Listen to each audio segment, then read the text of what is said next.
What's going on, baby? Hey there. Nice to see you. What's the word? What's the situation for a Friday? Oh, what? All good. Oh, where? Everywhere. Oh. How about you? Hood. I'm just making a complete idiot's phrase. No. Oh, what? Everything's fine. I'm looking forward to a big weekend, Terry. A big little March pre-madness weekend. Right. You know, the madness starts... Well, I mean, some would say it's already started. I know you're a huge college basketball fan, but just a fan of life in general. Oh, and absolutely. this is when the madness not only starts in the college basketball world, but just in life in general. People can start smelling. Can you smell it? They can start smelling the spring and the summer, Terry. Yes. They start, worrying about their bodies. Is it in shape? Is it ready for the warmer weather? Is it ready for all that's going to be a part of my life for the summer of 2008, the Olympics in China. Got to get ready for that, Jay. I got to get ready for that. And just the overall madness begins like right around now. You feeling the madness? I am feeling the madness. It's great. And to top it all off, yes, I know this is the most interesting part to you, the University of Hartford, Terry, where I went to college. Oh, is it still in the running there? Terry, they play in the championship game of their conference tournament tomorrow to decide whether they go to the big dance. Are you going? Are you flying out for it? The college in its history has never even been to this stage, Terry. Really? They've never been to the final game of their own conference tournament. Wow. Which obviously means they've never been to the big dance in the entire college's history. Wow. So all those players I've been buying them are paying off. I should step up and do something like that, right? You really should. Come on. You are a point booster, guard, right? Like in the movie Blue Chips. Yeah. Buy him a Nanique DeBow. What was his name in Blue Chips? Shaquille O'Neal's name? Yeah, I can't remember. DeBow, something DeBow. Nanique. You have to buy a guy a tractor, too, Yeah. That also works. Yeah, that You ever buy a kid a tractor? Get a mom a job? Mm-hmm. Anthony Hardaway's mom's going to lose her house. He can't play for crap anymore. Anyway, there's a lot going on. That's my point here. Yes, I know that. So we got to batten down those friggin' hatches. We got Crapper Cam coming up on Monday. It's all going to be exciting because, if you weren't listening late yesterday, you'll have to be filled in on that one. Oh. Crapper Cam on Monday to get the madness really underway. There's so much going on, Terry. I can't. And did I hear Paula Abdul's getting married? My gosh. Wow. Crazy times. Crazy times. Woman just got off her freaking toilet for the madness, Terry. I know. Woman who was on her toilet for like 2 years. 2 years. I got the Shaq name if you want it. Nanique DeBow. Something. What is it? Neon Bordeaux. Neon Bordeaux. Neon. Yeah. Close enough. Neon Bordeaux. Neon Bordeaux. That's right. Oh, yeah. Okay, I'm glad we got that straight. I'm here to help. You got any big plans for the weekend yet, Terry? You're just going to play it by ear, feel it out? Yeah. Pretty much. Nothing? No big bunko plans or anything? No bunko plans, but it's a damn shame. hubby and son are out of town this weekend, so it's... Oh, while the cat's away. Watch out. That little mice we know as Terry Free is going to play, baby. Oh, yeah. Who's going to be the lucky one? The T-Man Show. And some big TV news today. The CW is reportedly planning a contemporary spin-off of the iconic 1990s show, Beverly Hills 90210. But there's no word yet if any of the original characters would be included. Oh, well, we could just pray all weekend, I guess. Aren't you excited? I've been wondering what Luke Perry's been saving it all up for, Terry. I know. Now it's all making sense. He's going to make a return to the glory days. Yes. When they launched the new 90210, he's going to be back and better than ever. Oh, he'll look just so handsome walking around the high school hallways. Don't you think, Terry? I think so. Do you want to know what Tori Spelling said about it? Is she happy and proud, or is she bitter and angry? No, which one? I can see her bitter and angry over this, Terry, if she's not going to be a part of it. What's the story? This was her daddy's creation. I know what? It was. She's actually not angry. She's not angry. No. Okay. She said, quote, "They should give me a call. Every teen drama needs a MILF, right?" Mm-hmm. She wants to be the MILF on the show? She wants to be the MILF. Wow. Yes. All right. She's right about that. Every good teen show does need... By the way, you need more than one MILF these days to make a good teen show. Even the OC. Even the OC had a couple of MILFs. You need a couple to see which one really gets the audience all all half tanked out, Terry. So, all right, yeah, I'd give her a shot as the MILF on the new 90210, sure. She's MILF enough? She doesn't have a weird-looking face, kind of? I don't know. I mean, she always had a weird-looking face, but it always seemed to work. It was always... Guys were kind of fine with her weird-looking face, because she was kind of horny all the time, so... it'll be all right. I haven't seen her in a while, Terry. It's not like I've been tracking her progress from day to day, so I'll give her a little... She looks what? She actually looks all right? looks good. She's pregnant again with her second child, but she, you know, I kind of caught a couple episodes of her reality show, which was kind of good. She's got two children now? Yeah, well, she's pregnant with her second. Oh, that's naughty. Yeah. Yeah. Horny little bag. Okay. She married? Yes. Oh, that's dirty. Remember, she got married. She had a big wedding, and then... Oh, that's right. And then, didn't she get divorced like a week later? Yeah, and found her new husband. Now she's remarried, or what? Yeah, and then she has babies with her new husband. Mm-hmm. That she stole from another woman that he was married to. And sounds like the storyline of the first couple of weeks of episodes of 90210, The Return to the to the glory days. Okay, so does that happen more than I'm hearing a lot of that these days? People get married, they get divorced in the first 6 months, and then they get remarried again, and things seem to work out a lot better. Yep. So your starter marriages, the timeline for the starter marriages are getting smaller and smaller. Shorter, a couple of weeks, a couple of hours. Get divorced halfway through the reception. I don't know where it's going, but I'm hearing a lot of that lately. Mm-hmm. I have a friend, got married, divorced in 6 months. No way. Remarried about less than a year later, and has been married for about the past 6 years. Wow. Interesting. Yeah. I thought starter marriages, maybe you're right. There used to be a little bit longer, at least 3, 2 years. 4 years maybe. Yeah. No, got divorced in 6 months, inside of 6 months. Wow. Yeah, big mistake. Let's cut our losses and find new people. Yep. And they did, and they did. Mm-hmm. They cut their losses, and they found new people.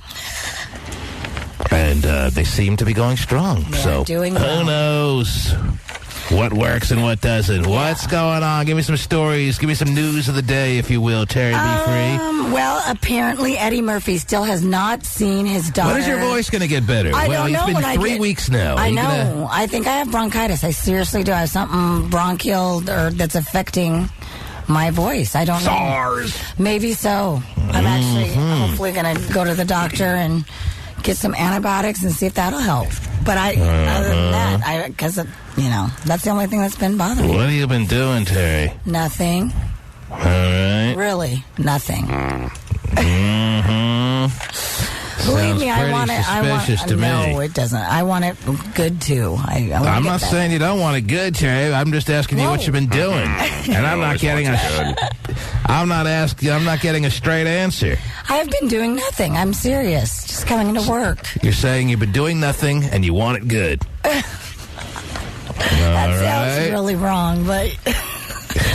Ladies and gentlemen, Terry Free is making a call out to anyone who's listening. She wants it good.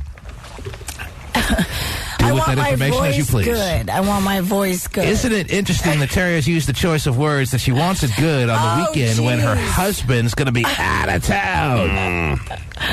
Little Freudian slip there, Terry, one might say. No. T-Man, I want it good. I meant my voice. Of course you did, yes. You want it right in your voice. I get it. Anyone wants to help Terry right in the voice where she can get it good? Right in my voice box. Okay, geez, well, that's almost as big an area as where we were wow. thinking. Okay, can I... All right, what's the news of the morning, Terry? News, please? Oh, my God. Sure. Why don't you pump up Terry's mic a tiny bit back in the shop there? Yeah. Not here, yes. Give her a little help. Yes, go ahead, Terry. Eddie Murphy has still not seen his... Yes, it does, thanks. I'll turn it way down. No, don't. Oh, geez. Yes, Terry. Still hasn't... What was that? Still hasn't seen his daughter that he has with Melanie Brown. Scary Spice. Scary Spice. He's not seen the daughter that he had, about 3-4 months, 5 months ago? Maybe even 6. Oh, maybe 6. Yeah.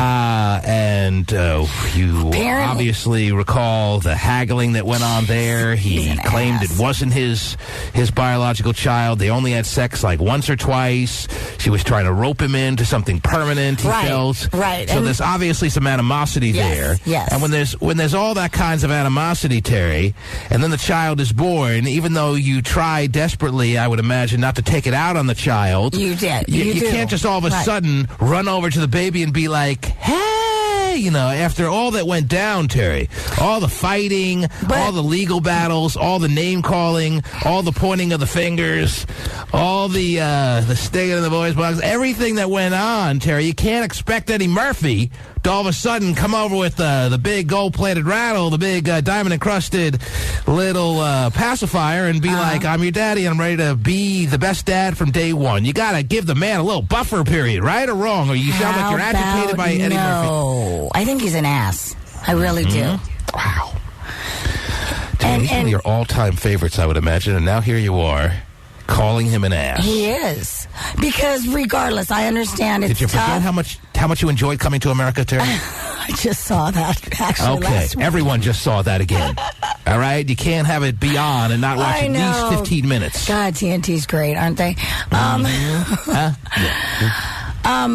but the thing is, regardless, it's still your child. And and you would think that, it's not like he doesn't have children from other women. So what you're saying is, if I'm not mistaken, if I'm understanding you correctly, this is an indication of what a bastard Eddie Murphy is. Yes. You cut him no slack. Right. Based on what went down. Him and Scary Spice was supposed to have like a little bit of a friendship / casual relationship. Right.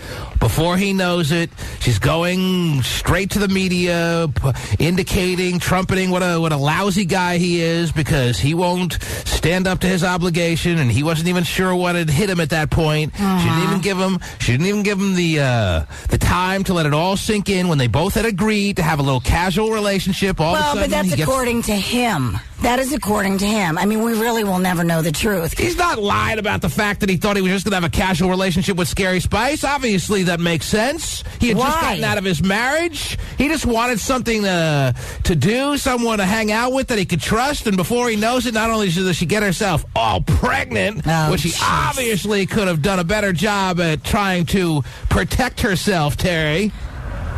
Takes two. Yes, it takes two. I'm not saying... Go get fixed if you don't want any more kids, Eddie Murphy. Oh, jeez. Go get yourself fixed. Or wear a condom. Eddie Murphy's past the point in his life where he's wearing condoms. Obviously, he's not. Obviously, then he must go ahead and go get fixed. Nothing you don't more want any more ridiculous than a 50-year-old man with a condom on. Are you kidding me? How you old don't want to get pregnant. You don't want to get pregnant, right? How old is Eddie Murphy now? Whatever age he is, 40s, late 40s. Nothing more ridiculous than whatever age he is wearing a condom. Whatever. How old is Eddie Murphy? Someone look it up. Yeah. I want an exact age so I can say that there's nothing more ridiculous than that age wearing a condom. I will wait until someone hits me with the info of how old Eddie Murphy is. I'm going to guess that the man is around 45. That's my guess. He's born in 61. 61, so he's about 47. 47 years old. 46, 46. He's going to have a birthday in April, so... A birthday in April, so he's going to be 47. Yep. Okay, he'll be 47 next month. All right. Nothing more ridiculous than a man who's going to be 47 years old next month putting on a condom. But that's what happens when it's so casual. You have to protect yourself. And how old is Scary Spice? She's not supposed to be having kids at her age. How old is she? And by the way, she's married again. She got married. Of course she did, just to make Eddie feel that much more like she is perfectly normal. She went out and ran to make sure she got married to prove to him that there's a guy out there that can love her. She was born in 75. She doesn't love this guy that she's married to. She just got married to make a point to Eddie Murphy. That's the kind of mindset she has, Terry. And I'm not saying you don't have some point in the fact that Eddie Murphy has not seen this child since the day it's been born, that isn't kind of a tough move for the child. You shouldn't take it out on the child. child, and he should he should have seen the child by now. I'm going to give you that, Terry. Absolutely. He should have seen the child by now. He should have some interest. It's his biological child. Right. He should have some interest to go see the child. But in the same breath, Terry, with all she put him through. Oh, jeez. Soapbox Terry Frey's not going to get away with just calling him a bastard like that. He is, though. This is the man who gave us Coming to America, Terry. And he's Arsenio Hall would defend him, and so will I. And he's the donkey on Shrek. How fitting. He's the ass. Yeah, well, haven't seen much of Shrek, Terry. My kids are too young. No, they aren't. I don't know. I always thought it was a kids thing. I never realized it was also good for adults. I never got into the whole Shrek thing. I'm not a big Shrek guy. But, yes, he gave us Shrek. Fine. Him and Mike Myers. Yes. This happened to Mike Myers. I'd say the same thing, not really. So, don't just sit there calling him a bastard without at least exploring his side of the story, his mindset in all this. He was put through the ringer. Whatever. By the scariest of spices, Terry. Who was put through the ringer? He's the one who was who took so long to get the paternity test after talking all that crap. She's here's my child. Let's go. Come on. And he's the one who kept putting off the whole paternity test. They agreed to have a casual relationship. He's a 33-year-old woman. Act like one. If it's casual, then you should take care of yourself as well as she needs to take care of herself to make sure that an unwanted pregnancy does not happen. Pump up Terry's mic a little bit. Desmond, you're on the air. Hello. Takes two people. Man. How you, Desmond? I really have to disagree with Terry again, because you know what? I'm in the same position. I had a daughter by a girl we were just having sex with. What position is that? Doggy style. Did you feel you just trusted the fact that she was on the pill, and so it was no big deal? It's not your responsibility. Isn't there anything to be said about trust anymore, Terry? Not your responsibility as the man to make sure that you're taken care of, because, we'll just leave it up to the woman, and then when the woman gets pregnant, she gets angry. Eddie Murphy will ultimately be responsible to the fullest extent of the law, but if you expect him to get all emotional over this child, he probably cannot, based on the way the child was conceived. What? You can't put that aside. You can't actually. I mean, it's an innocent over child. Over time, hopefully he will, Terry. It's an innocent child. Child did nothing wrong. In the meantime, precious time is going away. Everything wrong. Regardless, precious time is moving away from you. You can't get it back. You don't need that 6 months. They basically do nothing but poop and sleep. So regardless, it's bonding time. Whether you want to believe in that or not, I don't care. Well, if you expect him to bond with this child, that may never really happen, Terry, based on the way that Scary Spice went about this when they had both agreed to have a casual relationship. And then before you know it, she's playing Exactly. The pill is not 100% positive, by the way. It is, and you take it every day. There's still those. It's still happening. Hang on a second, Desmond. Hang on a second. Can I turn the mic down a little bit? The pill is absolutely 100%. It doesn't state that on its box. It may not state that, but I will tell you what everybody who knows any true understanding of the pill will tell you. Anyone who's a gynecologist who is worth their weight in salt or whatever that friggin' expression is, you have nothing to worry about when you're taking the pill. The pill is 100% effective. If you take it every day at the same time, there is absolutely no way you can get pregnant. That is a fact. It's only because women get a little lax, a little casual with their pill taking that makes it 96% effective, whatever. Well, then in that case, knowing how women are, you men, why don't you take responsibility and cover yourself? I mean, it's just... there was your best argument, just all of a sudden defeated. You said, well, the pill's not 100% effective. Well, yes, but no, it's not. It's taken properly. Absolutely is. You know what? Sit up here you know what? It takes two people. Oh, you love that line, don't you? It does. You act as if... And what do these two people do, Terry? Tango? Well, that's fine.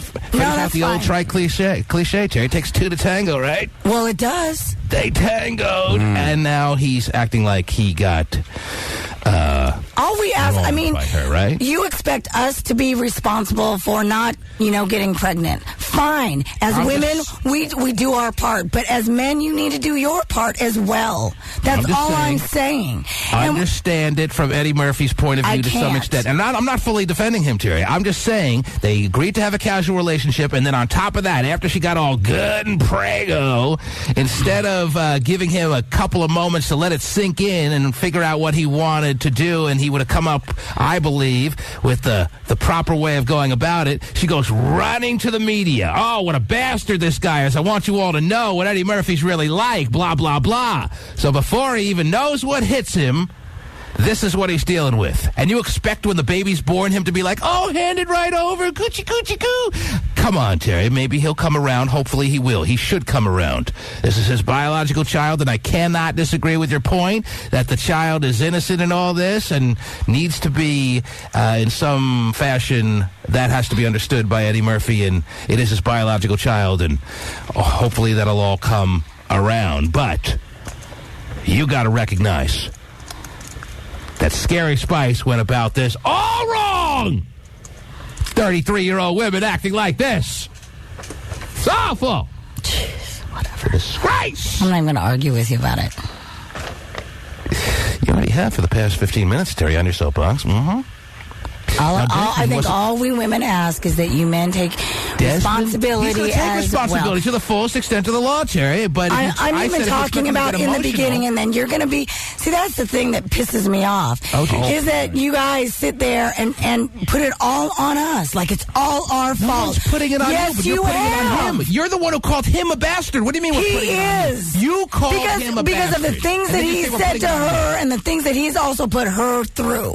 If it's so casual. Then by all means you should make sure on your part as the man that you handle your business correctly to make sure that there is without a doubt you are covered and cannot get that woman pregnant. Well, we're not the ones. I'm not the one calling her a bastardess, Terry. You're the one. I didn't call her a bastardess, did I? You're calling him a bastard. That makes me have to speak on his behalf. He's been an ass throughout the whole thing. Oh, okay. So don't make it like we're coming after you. You're calling him an ass, you're calling him a bastard, then you say we're coming after you. Desmond has more thoughts that he wanted to say. I want to make sure I don't shortchange him. Desmond, say what you wanted to say, sir. Oh, man, T-Man, I just got to say that I disagree with Terry 100%. As I was in the same position, old girl, I used to fish for the last 10 years, and I get off the boat. Me and the girl, we had an agreement. We were going to have sex and be friends. All of a sudden, she's talking about she's pregnant. Then she going to lie to me and say, oh, well, yeah, I know it's not yours.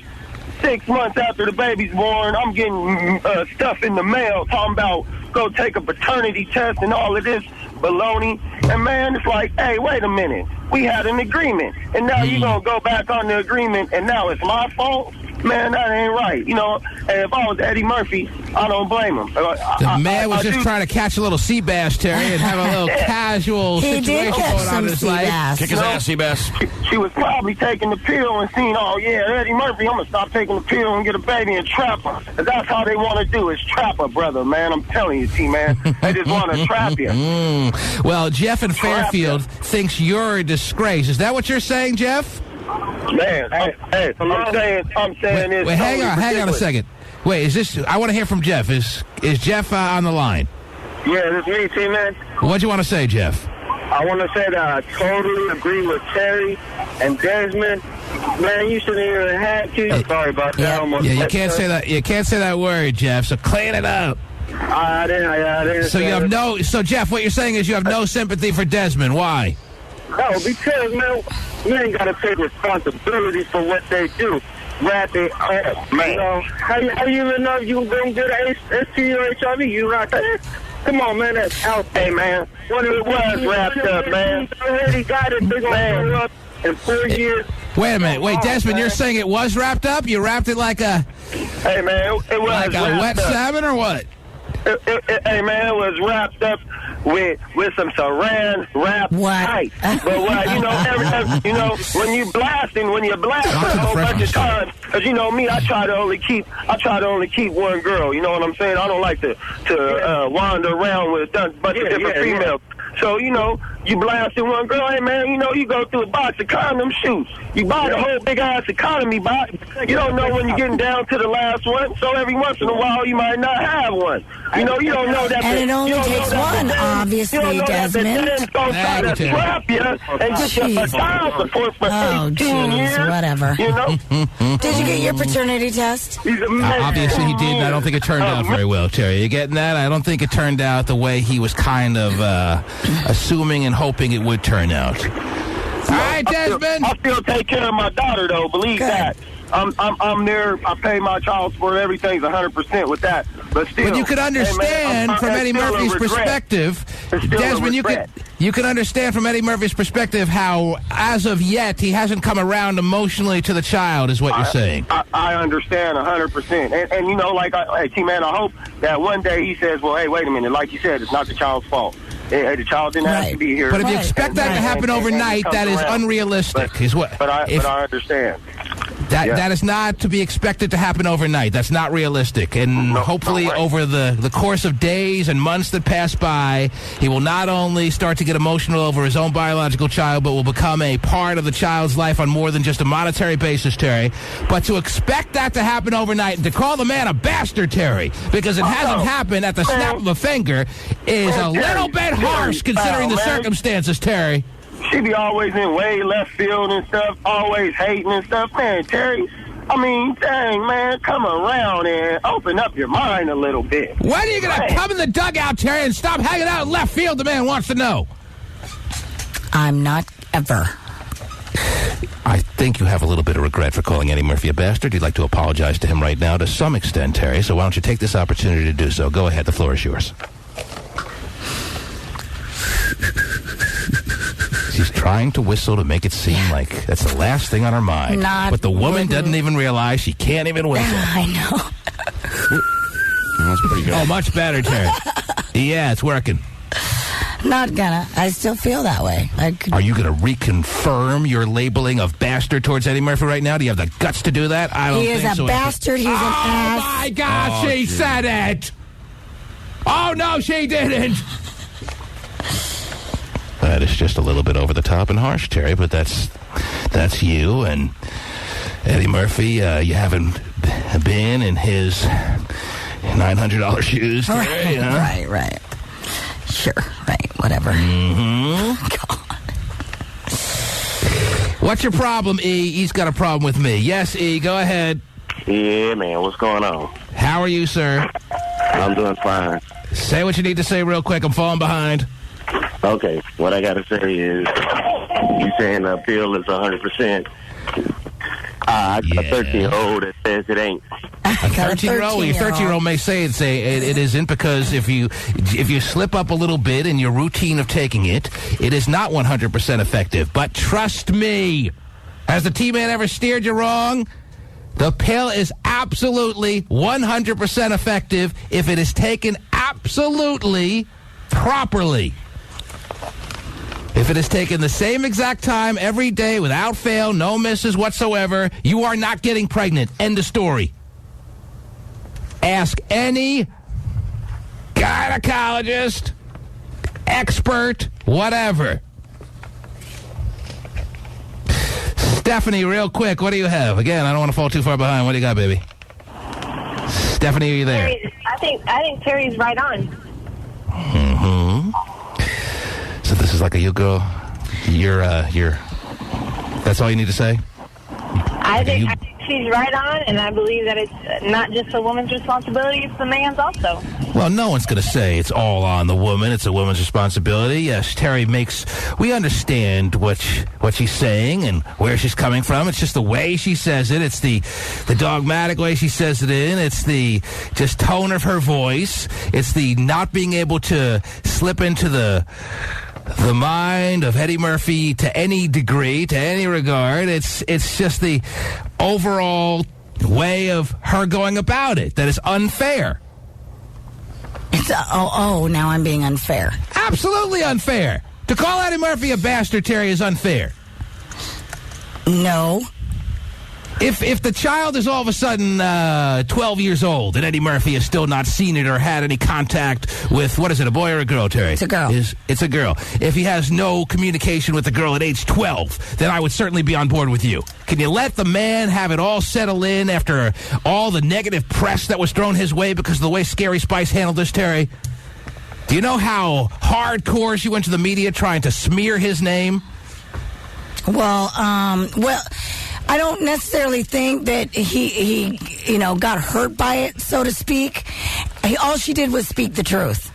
That's all she did on her side. It was and then a private matter that could have been handled more privately. Oh, really? You're in Hollywood, dude. You're in Hollywood. You're in the public eye. She doesn't have to make everything so Hollywood, Terry. She wanted to make this thing so Hollywood from the get-go.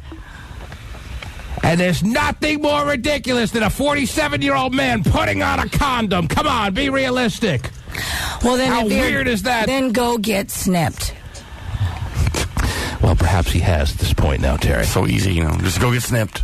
A day late. Well, $1 short. Yeah, more than $1. More than $1 for the payments he's probably have to throw her way. Mm-hmm.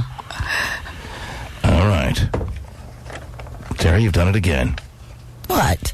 You can put your soapbox away now. Oh, hopefully jeez. It's been used properly for the entire course of the day, and you won't feel the need to get back on it at any point before we hit the weekend in full stride. The T-Man Show. I had nowhere to turn to get the money. So I called Personal Injury Capital, and they sent me a check for $10,000. I mean, I was in shock. It was the money I needed when I needed it. Call Personal Injury Capital. We can provide from $500 to $50,000 or more immediately. Find out how much money you can get. Call 1-800-661-2699. That's 1-800-661-2699. 1-800-661-2699. Now in theaters. You ready? I'm not fighting. Think you are. Everyone has one fight they can't walk away from. Jake, wait. Who's next? You? Get ready. People who come here for the wrong reasons, they never last. Get tough. Never back down. Come on, push yourself. Get even. Win, lose, it makes no difference. This is my fight. Never back down. Rated PG-13. May be inappropriate for children under 13. Now playing in theaters. The T-Man Show. Yeah. Listen, you are the biggest I've ever had. This is how we do it. We do it. Wild 94.9. Wild 94.9.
What's up, T-Man? Good morning. How you doing, baby? All right, man. Hey, Terry's off her rocker over there. Well, Terry, Fridays, she's a little off her game today. She's not thinking in real lucid kind of thoughts, and Ant's going to straighten you out, Terry. Yes, Ant. Goody. Tell her Straighten me out, Ant. So wrong yet again today, sir. Yeah, I don't know if I can straighten her out, but maybe it's the 28th day for her, but, whatever. It takes... Why does no woman likes to be accused of that, Terry? Why is that so offensive? Because that's such a weak excuse. Oh, okay. Truly it is. Get over it. Insulting. Move on. It's just it's weak. It's not insulting. Why would it be insulting? You make it seem like the reaction you get is just, you've been so damn insulted. Yes, it's just a natural course of the human body, at least the female bodies, every kind of day existence, Terry. Why would it be so offensive when you're being accused of something that's so natural? Yes, why is it that men always have to use that when we state our facts and stuff? We know it's a button that has hot written across the front? Because that's the excuse you guys use when you know you're wrong. You must be PMSing. It must be Well, it does tend to cloud your judgment. You guys must be give you the ability to think kind of properly and straight as much as you'd like to, I imagine, or else it wouldn't be something you have to fight tooth and nail, just inflamed over when you hear it thrown at you. Yes, and continue on, sir.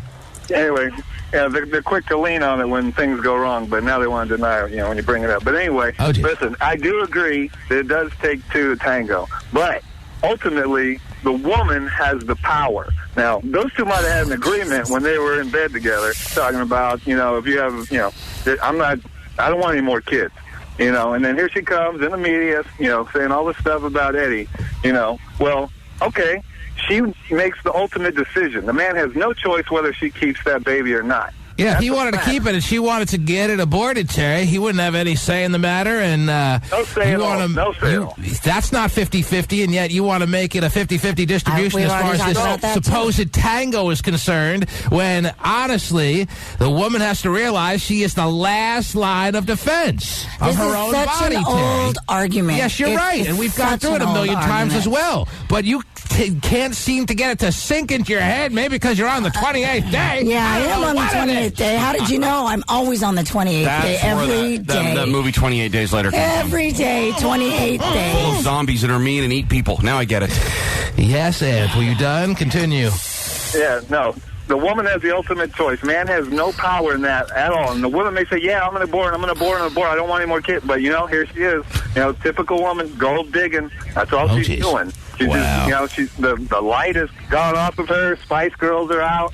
She's trying to get some money. Actually, again, Spice Girls are on tour. Well, actually, the Spice Girls canceled their tour, Terry. The Spice I thought Girls, they just canceled a couple of... Well, they wouldn't have canceled anything if the thing was going well, Terry. Yes, tell me the deal, Ant, real quick. Here's the deal. She has the ultimate power. It's not equal, okay? True. Now, Eddie Murphy I give you that. It's not equal. Eddie Murphy is obligated to pay that child support, and I'm sure that's what he's doing because the state of California will make sure that he does. And if he doesn't want to wait. Do you think that child? Do you think that Eddie Murphy really is going to have a problem paying that child support, Terry? Do you think Eddie Murphy is really sitting back going, I don't know how I'm going to make this happen. I don't know. I have to go out and get an extra job. I'm not saying that. I'm not saying that. But he doesn't have any problems with paying this child support. That money is not going to be missed whatsoever. He probably hasn't. Should show you. That should just show you. That's not about the money to Eddie Murphy. It's about the way the whole thing went down. He's not one of the guys out there that you tend to hate, that gets all begrudging because part of the money that he's going to desperately miss is now being taken away from him, and he thinks in an unfair way, and you would disagree. That's not the case here. Eddie Murphy is not even going to realize that money is missing. He's not going to realize, he's not going to miss that money whatsoever. He's got so much money and has the capability of making so much money on a regular basis, more than anyone could ever understand, more than just about 99% of the people in all the just entertainment world. Forget the world in general. He could outgross basically everyone in the entire world of entertainment based on his track record and his market value, Terry. So if you think for a second that it's a money issue to him, you can forget it. It's all about the way the thing went down with Scary Spice. The money is not an issue, which should indicate to you that Eddie Murphy feels so wronged by the way Scary Spice went about this from step number one.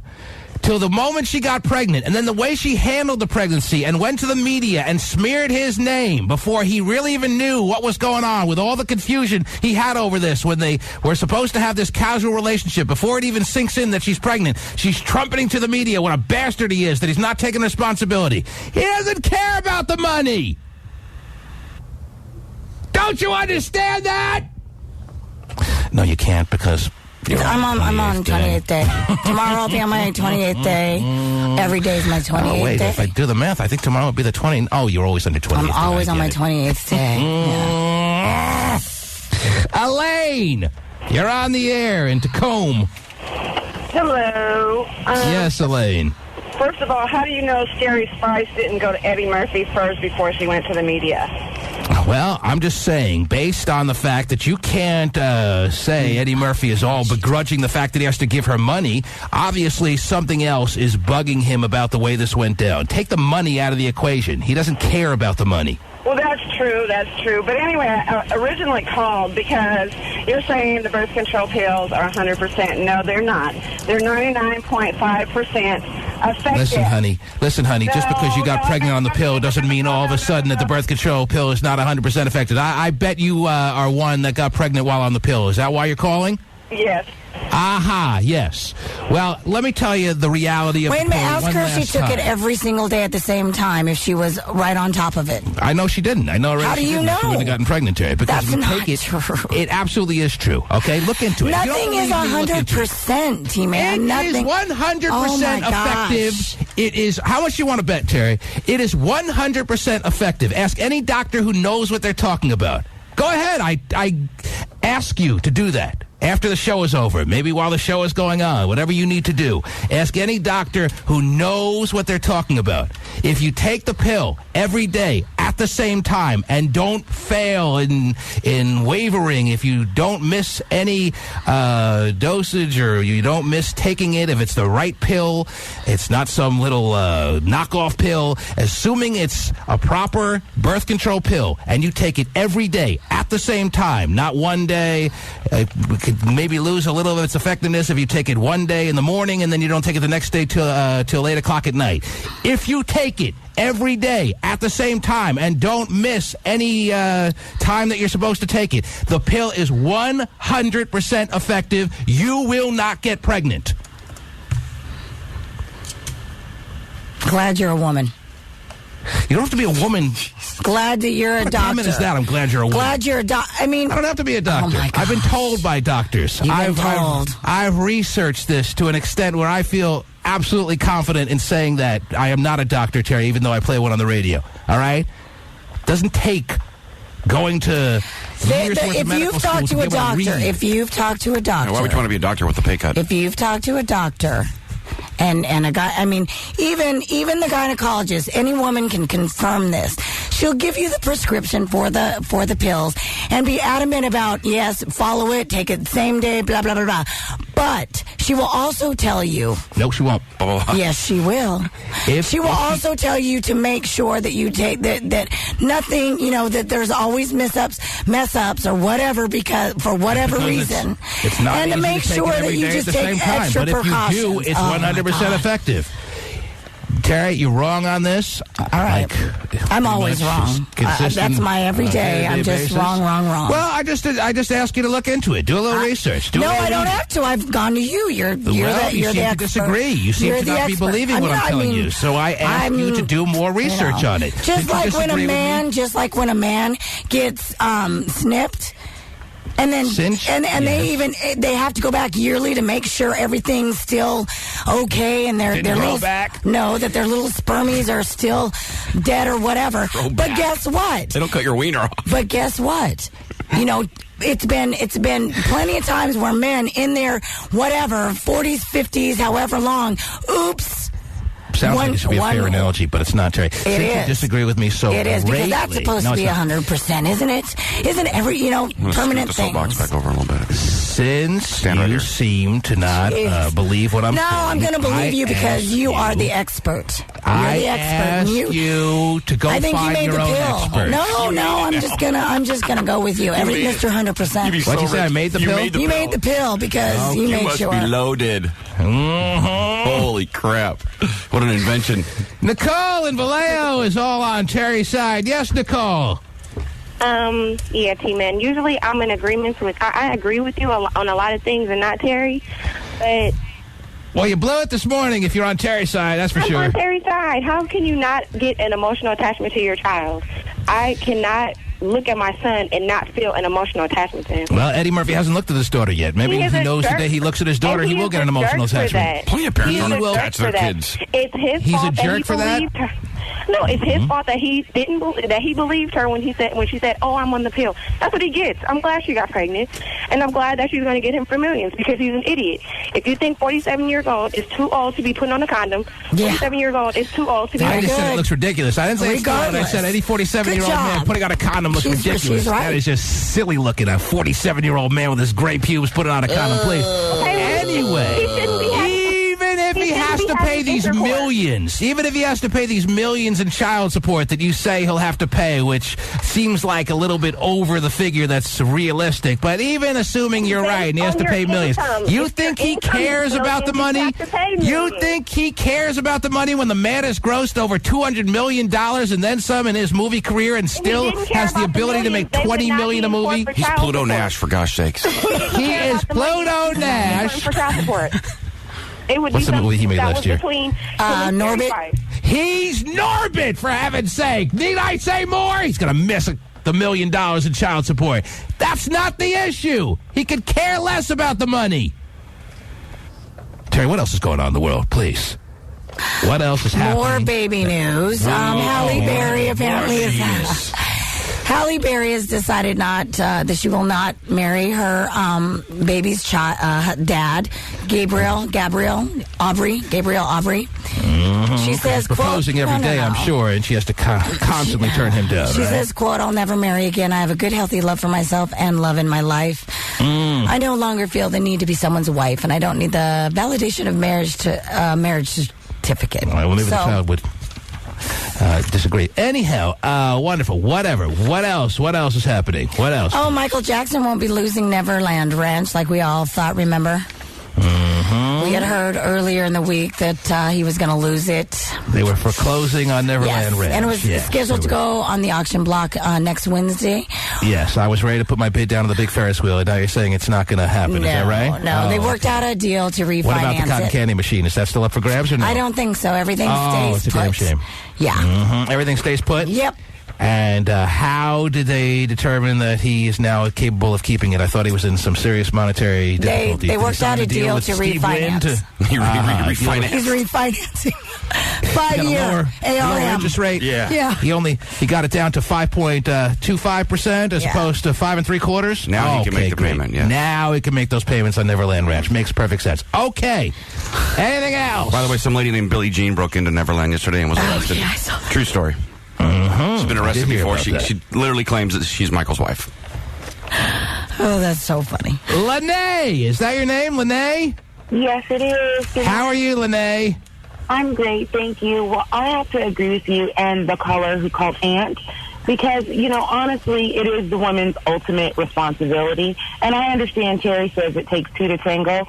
But if a man decides he doesn't want the baby and the woman says she still wants it, he should not be responsible.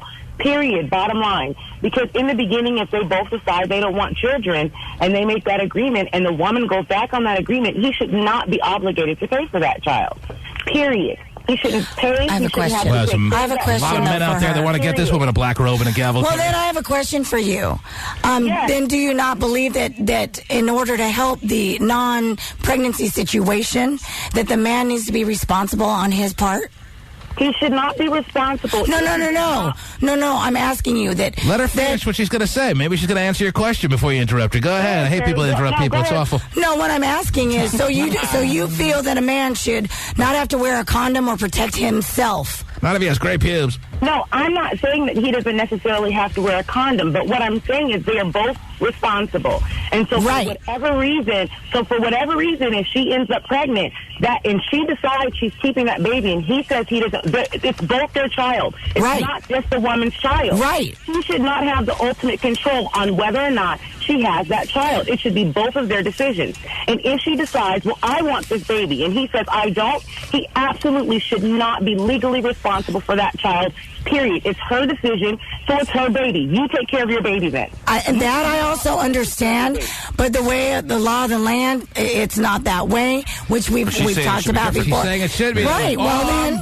All I'm saying is, this all started because Terry Free read a story at the beginning of this morning's program, which is over an hour old now, and you gave us the information that Eddie Murphy's new daughter is now, about 8 some odd months old, and he still hasn't seen his own daughter that he made with Scary Spice, and then you called him a bastard. But the other thing, too, we don't know. He's coming out now saying, it was all casual, blah, blah, blah, blah, blah. But we really don't know if within their little short time of a relationship, because she claims the opposite. I mean, things change all the time in relationships. So. What's that, Lene? He's got 6. I said that's fine, but he still doesn't want the child. Period. He's got 6. Now he has the child. He cannot want the child until he's blue in the face. Right. Obviously, now that's not really the issue. The child is a part of this world. So sooner or later, he's got to...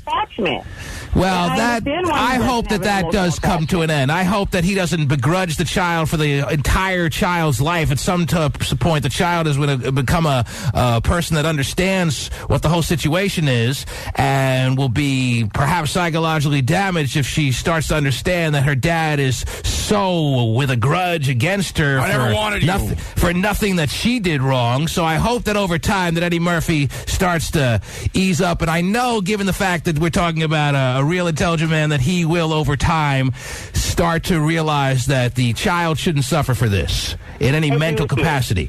So, even though it's probably going to be delayed when people out there like Terry Be Free keep calling the man a bastard when they truly don't understand all the situations that were a part of this entire equation between him and Scary Spice. You're only making the situation worse. You're only hurting the child, Terry. And that's not fair. Uh-huh. And that's why I demand your apology right now. Oh, jeez. Not going to get it. How is Terry Cam going this morning? Fine. Yeah? Yes. Okay. That's great. I think that's all that's important. I think she's out for the morning. I'm not out for the morning. I'm reading up on how effective it is. How effective what is? I've forgotten now. Oh, okay. Oh, the pill? Never mind. Yeah.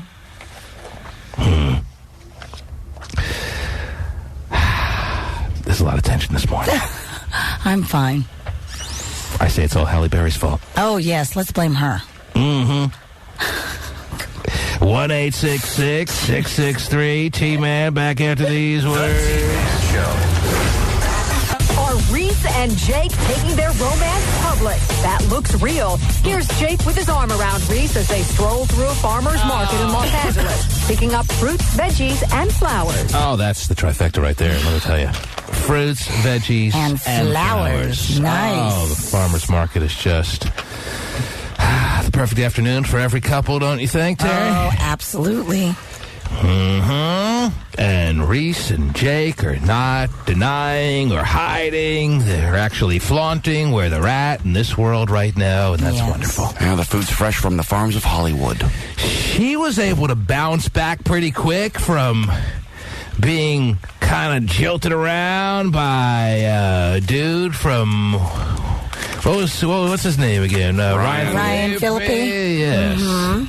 She, the person who proclaimed how strong her family and love was just a few years ago, Terry, has seemed to rebounded pretty damn quick. He was 6 months, right? Wow, whatever it was, it seemed pretty quick to me. 6 months to a year. I would think, based on the fact that this kind of had to hit her as a shock when Ryan Phillippe was cheating on her, Terry, and her marriage kind of imploded before she really knew what was going on, you'd think she would need some time to just take for herself. Is she capable? Some people in this world are just not capable of being alone. Especially her age. Well, is that the kind of person Reese Witherspoon is, or what? And yet she's pretty critical of others. I remember her being really critical of Britney during certain times of her life over the past few years. Well, I know that, there had been rumors that they had been going through counseling and stuff like that. So maybe the reason why it seems like she came back so quickly is because they had... I don't know. I have no levels of overwhelming respect for anybody who can't be by themselves at a time when it's appropriate to be by yourself. Now, no one necessarily needs to or wants to be by themselves, Terry. That's kind of a depressing state of being over the long haul. But there are times when it's appropriate to be alone. And if you can't be alone during the times it's appropriate to be alone, then something may be wrong with you.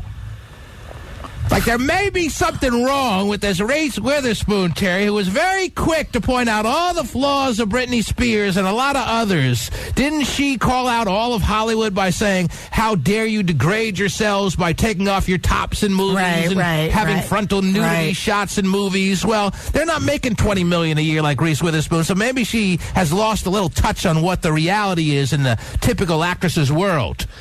She's pretty judgmental for a woman that didn't seem to have an ability to be alone at a time when it was very much not only appropriate, Terry, but a needed period of time where she needed some just alone time. But she wasn't capable of that. She was alone Doesn't for a enjoy while. her own company, apparently. Women that age have such an urge to nest. Oh, my gosh.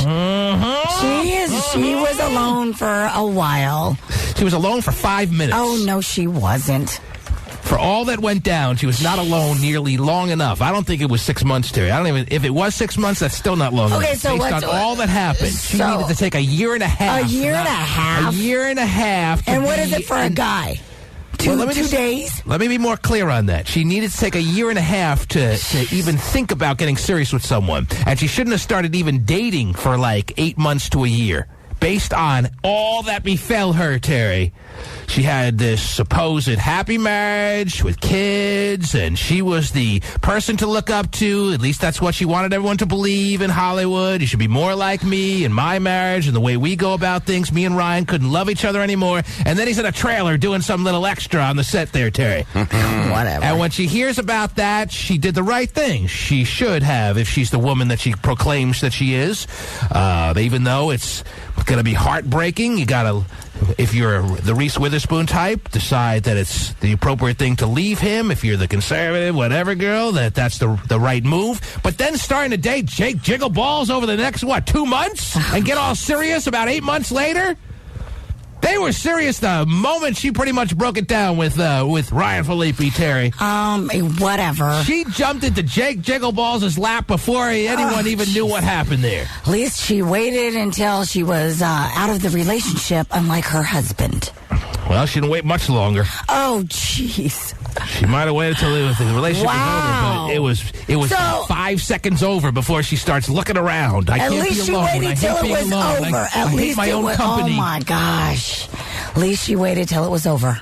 I heard and that. maybe they established early on when they realized that the counseling wasn't working and they knew how maybe they established early on that, yes, we're going to break up. We'll tell people, whenever. And she knew it was over. Ooh. All right. I don't even know what they're saying anymore, but that's okay. Let's move on. What else is going on in this world, Terry? Please. It's a Friday morning. March Madness is fully upon us. Yes. The big dance starts on Thursday, but the madness goes far and wider than just a college basketball situation. Can you feel the madness all around the country and the world, Terry? Oh, yeah. Loving how it's light at 7 o'clock. Love that. Spring, a few days away? Summer right around the corner? Yep. When does spring officially start? Like the 21st or something like that? I think it's late. That sound about right? Huh? Yeah, I don't know. I'm not sure. I'm not sure. It's March 21st. I'm not sure. Anyway. It starts with March Madness. That's how I look at it. Yeah. Mm-hmm. What else is happening, please? Well, it looked like David Hernandez's anger level is actually kind of growing after getting kicked off this past week. Mm-hmm. Apparently. Kicked off on Wednesday night. Yes. He had that look of shock from the footage I saw. I saw a couple of clips. And when they announced that he was gone, he had this, I can't believe it's me kind of look. And he even says he was genuinely shocked. He really didn't think that he would be going home, and he didn't feel that he should be going home. And quite honestly, maybe he should take a stroll through Middle America, and they're not going to be enamored with the fact that he's the guy who's all involved in the gay stripper scandal stories, Terry. And it doesn't sit well in Kansas when they're voting for their American Idol. But he doesn't even think that really played a role in him. Whatever. If he's coming out, if he's telling people that he was wronged, if he's coming out and saying they kicked the wrong guy off, if the media is starting to detect because the things he's saying that he's beginning to simmer, then why didn't he just come out and say what he wants to say?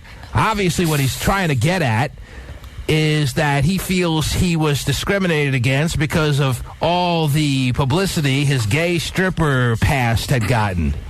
Well, those guys are so wrong. He shouldn't be shocked if he's either very naive or he just obviously if he can't think he's that talented, Terry, because he wasn't the American Idol. Well, right? but the girl that was there with him, she should have left because she was horrid.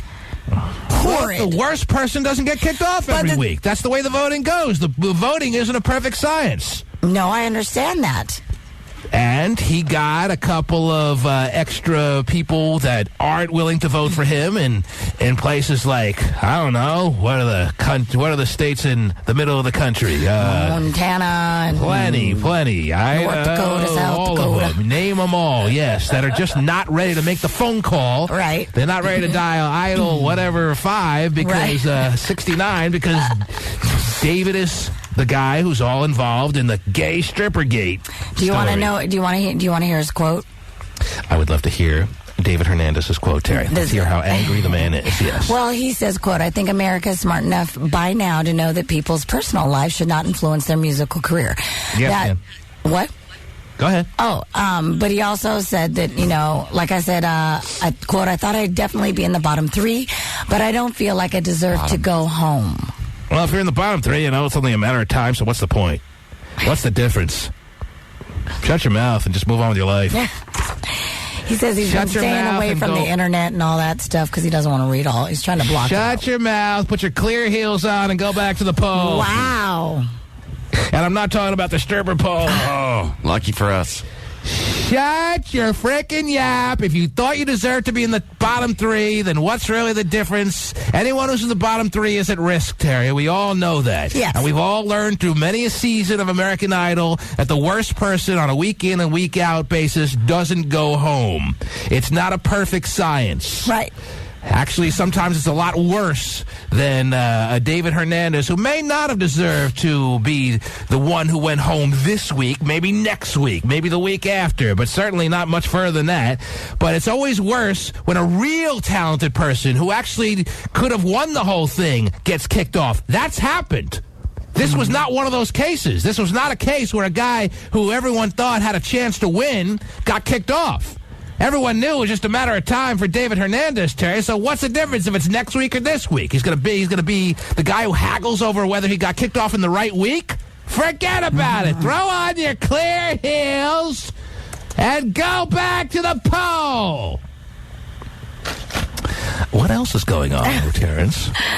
I have a story out of China about You didn't think he could win the thing, did you? You didn't think he was good enough to win it? No. I don't. Nobody will come on and say, "Oh, he was my guy. He was the American Idol in my mind." No one will say that. Right or wrong? No, you're right. You're right or wrong? Yes. It's not Godfather 3, by the way. It can't be. What was that? It's not Godfather 3, by the way. It can't be. I've never seen that, but it sounds so familiar when you say it. Mm-hmm. It is Godfather 3 because someone emailed me the transcript. Our listeners are always on top of it. But he may say it, but not the way you're saying it. Right or wrong? I head up this family. Right or wrong? Okay, maybe it is. That's not what I wanted. Okay. Someone sent me the transcript. Wow. Listeners are all over it. Yeah. I never get tired of thanking the listeners for their contributions, because I would have been tossing and turning all night trying to figure out what movie that was from and had to go through a lot of DVDs. So he saved me a lot of time. Anyhow, nobody out there, not a single person is going to call in, Terry, if I were to go to the phones on this saying, yeah, David Hernandez was the American Idol. He got job. I know that. Okay, so tell him to shut his yap. And if he wants to come out and say what he wants to say, then that'd be different. Then I'd have a little bit more interest in listening to what he has to say. If he wants to come out and actually say, hey, I got wrong because America can't handle the fact that I was a gay stripper, then say that. But he's saying it wasn't that. He's specifically saying the opposite, right? Isn't that what you said? Yes. He's saying he doesn't think it had anything to do with that. Yeah, he doesn't think that that's the reason. Well, either he's lying or he's silly. But either way, he wasn't talented enough to get much further. So what's the difference? I know. It's all a wash, right? Mm-hmm. What else is happening? Like I said, I have a story out of China about a 31-year-old Chinese woman who cut off her husband's appendage. Unfortunately... Got off her husband? She cut off. She cut off? Cut off. Yeah, that's different than getting off. Yeah. Mm-hmm. She cut off her husband. Not so good. So the Chinese Lorena Bobbitt about 15 years later. Pretty much. Because, of course, she suspected him of cheating. We've heard this story a couple of times now. Well, the kicker to this story is... Oh, there's a kicker. I was hoping maybe there was a new spin on the Lorena Bobbitt modern-day kind of situation. Instead of driving and throwing it out the window, instead she actually put it on her... Right. Is that what Lorena Bobbitt did? She flipped it out the car like it was a new cigarette butt? Yes. And somebody found it and reattached it. Yes. So let me see if I remember that right. Lorena Bobbitt, this is going back, what, almost 20 years now, right? Yes, probably. That long ago? Yeah, I think so. I was in high school when it happened, so. yeah. Lorena Bobbitt cuts off dude's dilly there. Yes. She gets in the car. She puts it in her purse. Right. She gets in the car, and then she flicks it out the window like a used cigarette butt into the tall grass of America. Somebody finds it, they reattach. Cop had to go look for it. Some cop had to look for it. What a good gig somebody finds it, they reattach it, and then he's in a porno. Yes. Which I've seen. Not good. Really? No, I would never watch that. I could never watch that. I don't know how you sat and watched that. I rented it. I would be holding my crotch. I could never watch that. Well, it's back on now. It's not just a nub. Well, I understand, but I just would be like thinking it's going to fall off at any second. I just could not. It looks like it's a Frankenstein of wieners. I get it. I just can't sit there watching a dude in a porno who I'm afraid that it's going to just sever off at any second. Sitting there holding my Johnson the whole time, I can't be uncomfortable watching porn. That's why I can. Well, anyway, so tell me what the Chinese woman did. This happened in China or a Chinese woman in America? No, it happened in China. In China, what she do? Like I said, she cut off his little appendage there. Because you believe he was cheating just like John Wayne back in the day? Yes. You got to sleep on your stomach from that point on, She did, and she found text messages, and that's why she assumed that he was cheating, so on and so forth. Technology. So, of course, when he went to sleep, she cut off his little manhood with a kitchen knife. However, before she called the police to confess. Now, when that happens... Because, by the way, her husband died. Oh, jeez. When that happens, I guess that eliminates my next question. I was going to say, is it all of a sudden become part of your dream, or do you wake up as soon as your schlong gets cut off? Because, when you're doing stuff while you're sleeping, it can somehow become a part of your dream, and you don't realize that you're actually doing it, right?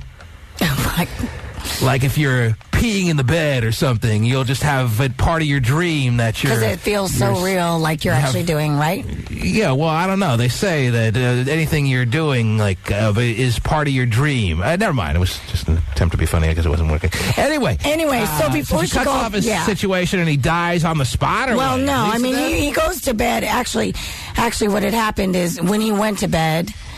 She killed him by hitting him in the head with a hammer, and then once he was dead, that's when she cut off his appendage. Oh, she at least had the decency to wait till he was dead before she severed his manhood. Right.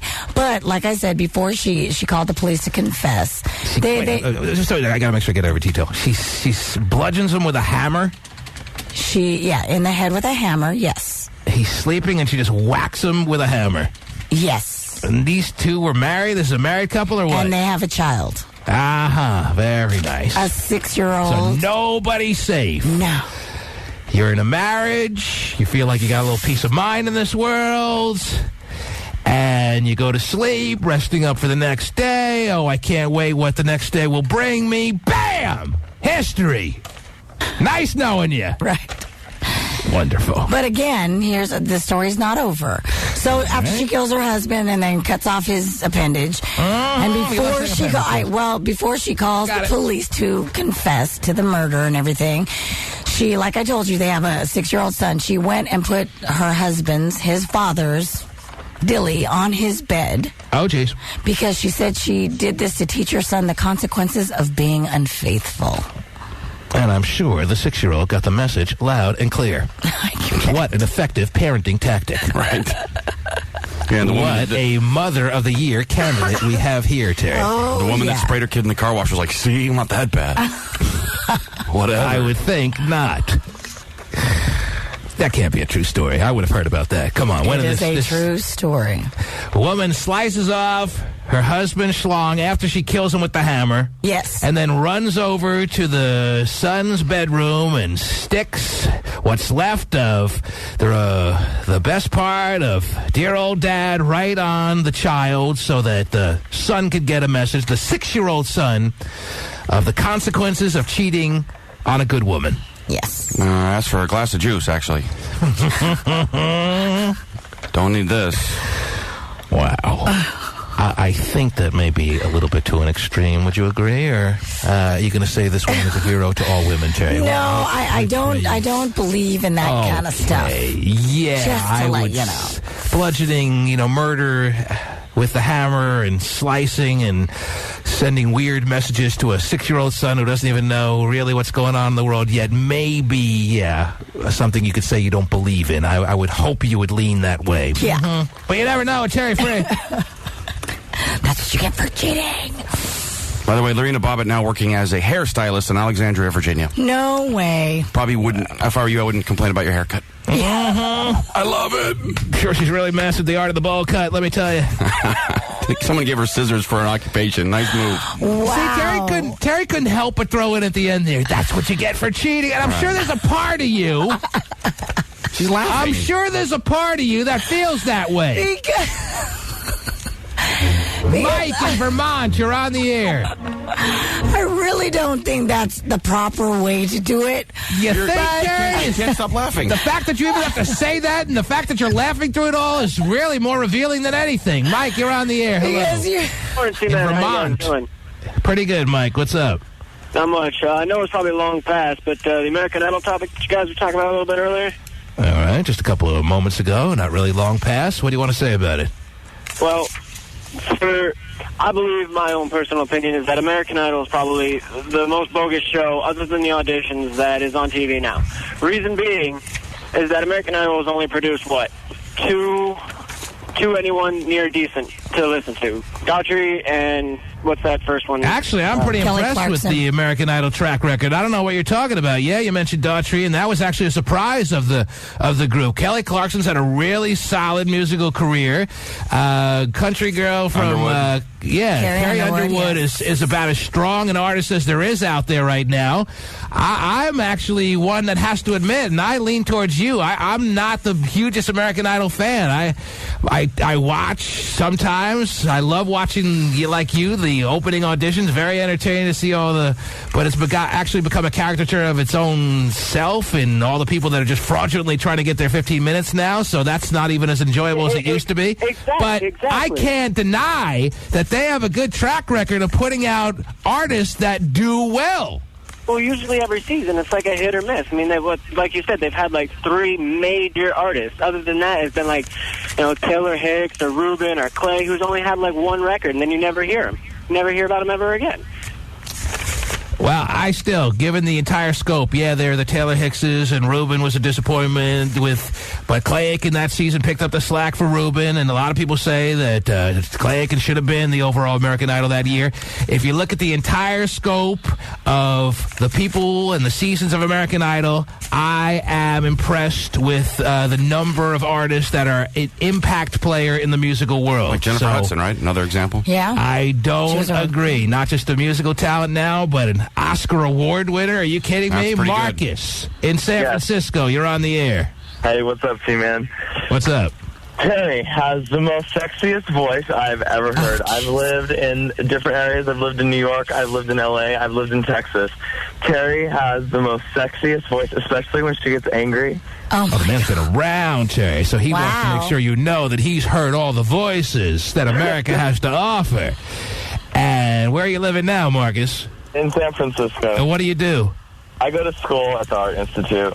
Mm-hmm. And are you saying she is clearly the number one voice, given all your extensive travels that you've ever heard in your life? Is that what you're saying, Marcus? I would say that, yes.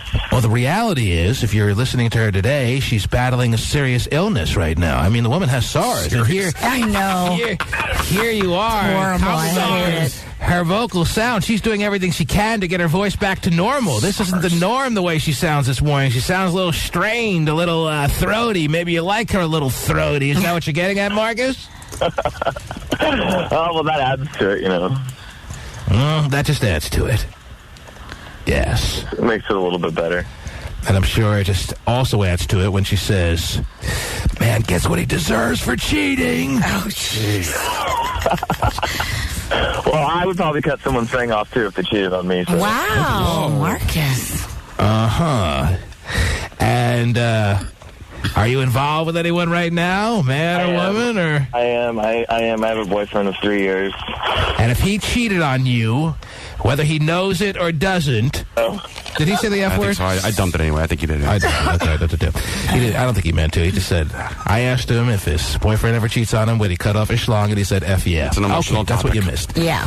That's what you missed. Now, I just wonder, if we're going to continue on, and some people out there believe that that is the proper recourse, if someone cheats on someone, they deserve to have their wiener sliced off, I think that is clearly overboard and will only get you in some serious trouble. This woman's going to have to spend, obviously, a lot of time, if not the rest of her life, and then some in jail, Terry. Here's something interesting about that. Wait, let me just say what I have to say, because I'm getting up against a hard break here. Oh, jeez. Why doesn't anyone have the guts?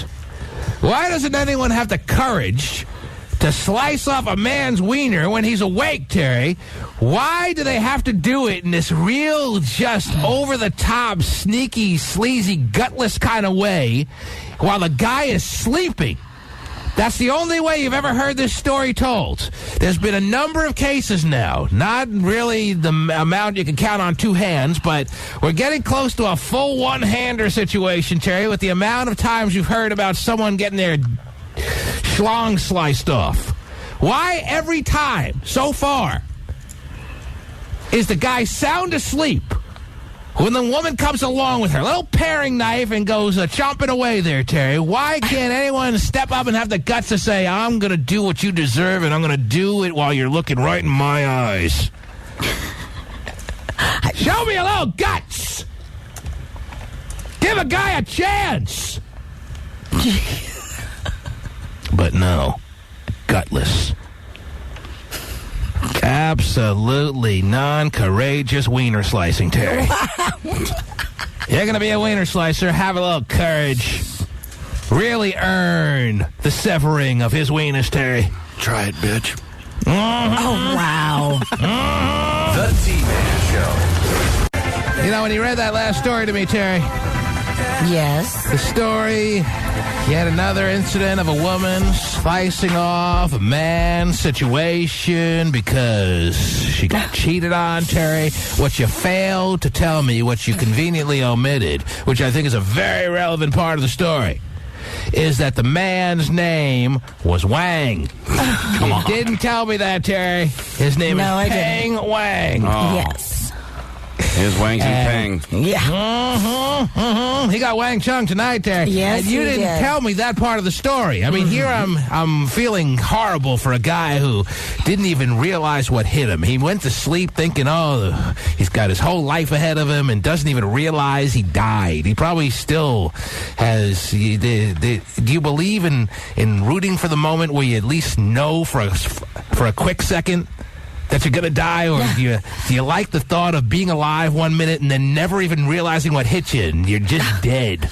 Wow. Because, I mean, I hate to get really gruesome with the selections that I'm throwing in front of you, Terry, but you ever think about that or what? Do you want to know? I mean, no one wants to really suffer for years on end. No. Some people, unfortunately, do. Right, and right. they obviously know, and they come to grips with the terms that they're going to die.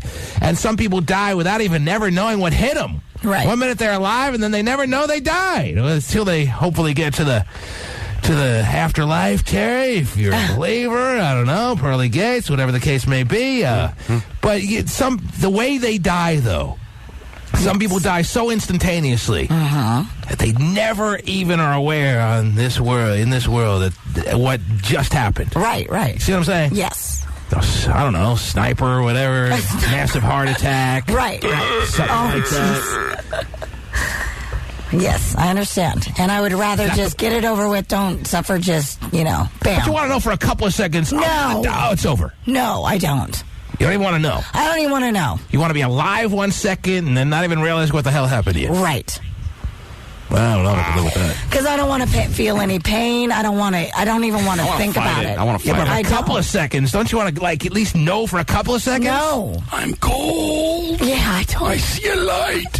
I don't, really. Just take me out. Bam. Wow. I don't know if I could live with that, Terry, so to speak. All right. Well, that's probably what happened to Peng Wang, Terry. He's perfectly alive, perfectly healthy, obviously healthy enough to be not only having sex with his wife, but other women, too. And he goes to bed, because Pasty printed me out the story during the break. And the first thing that stood out to me is the man's name is Wang. Yes. And he goes to bed, perfectly healthy, lying in a stage 5 state of slumber, Terry. Woman comes along, the woman that he said I do to, love, honor, obey, cherish, blah, blah, blah. She comes along with a hammer and whacks him in the frickin' head, Terry, and he dies instantaneously. Yes. If you're going to kill someone with a hammer, you're pretty committed. It's not easy.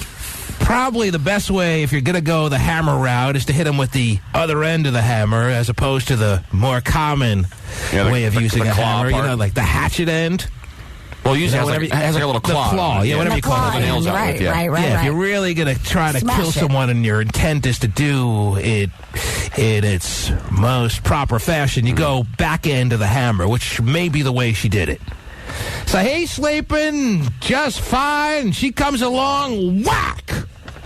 Dies before any seconds pass.